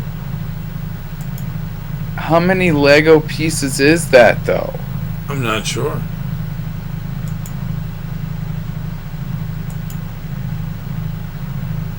The little Samus fits inside, so that must not be super big. Oh, that's really cool. Look at the elevator, dude. Wow. Samus with her helmet on and stuff. Right? That's what I'm saying, Digi. Like, they keep making so much more stuff that it's like it's ruining people. Look at the Lego, what is it? Technic Ridley. Oh, that's badass. The what are they called? Is it Bezian? Zero Suit Samus is going to be unlocked at 9,900 supporters. You can tell because she just has the handgun. You can see her hair. Yep. Oh, whoa! Baby Metroid? What? Oh, I guess it makes sense. Why wouldn't you, right? That is a really nice baby Metroid for Lego. I don't know about that E-Tank, though. That E-Tank could use some work. Wow. Mind blown, guys. Why didn't we have these Lego sets as kids? How many you used in the project? 948 pieces in the gunship, 124 pieces for Ridley, 87 for the bonus content. So not that many, a little over 1,100 pieces. It's not as significant as the kits we were looking at for Legend of Zelda, but they're trying to do so much more with that. Yeah. This is really just kind of we're giving you kind of things from this set, but we're not trying to like give you like half of a game or something, you know, which is kind of what the LOZ set sounded like. There was 26,000 ish, if I remember correctly. Yeah. This is so ridiculous in comparison. And this seems so much more thought out if we're gonna like look at the two and compare them. Yes, the set that I was looking at is quite intricate, but they didn't really have any stretch goals. They didn't have anything to further grab people's attention other than the sheer number of blocks.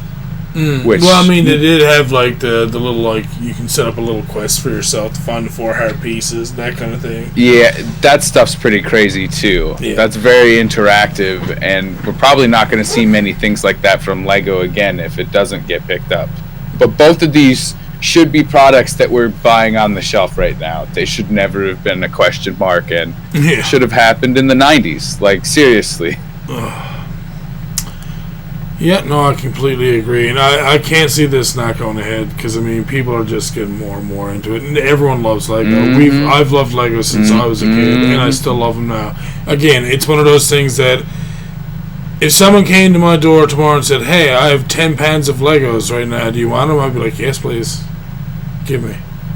Where are you gonna put them? I don't care. I'll find a place. Give me." Nintendo and Lego all the way. And Steve's over there. He's got Lego pipes. No, I'm just kidding. It's a Lego Darth Maul and his little tiny ship. I haven't had a nice set of Legos in a long time. But the this last one I together. got was about 8 or 9 years ago. for Christmas, I got myself one of the Lego pirate ships because I always wanted one of the pirate ships, and I always wanted one of the castle fucking things too. One of the big castle builds for Lego. Mm-hmm. But of course, when you're a kid, you can't have the big castle thing, and get a couple new video games, and get new clothes, and get a new coat, and you're like, I didn't ask for clothes and a new coat. Give me fucking Lego, man. But you have to have clothes and a new coat. You can't wear Lego. It's like, oh, give me enough and I can wear any goddamn Lego you please. Won't be comfortable, but I can wear it.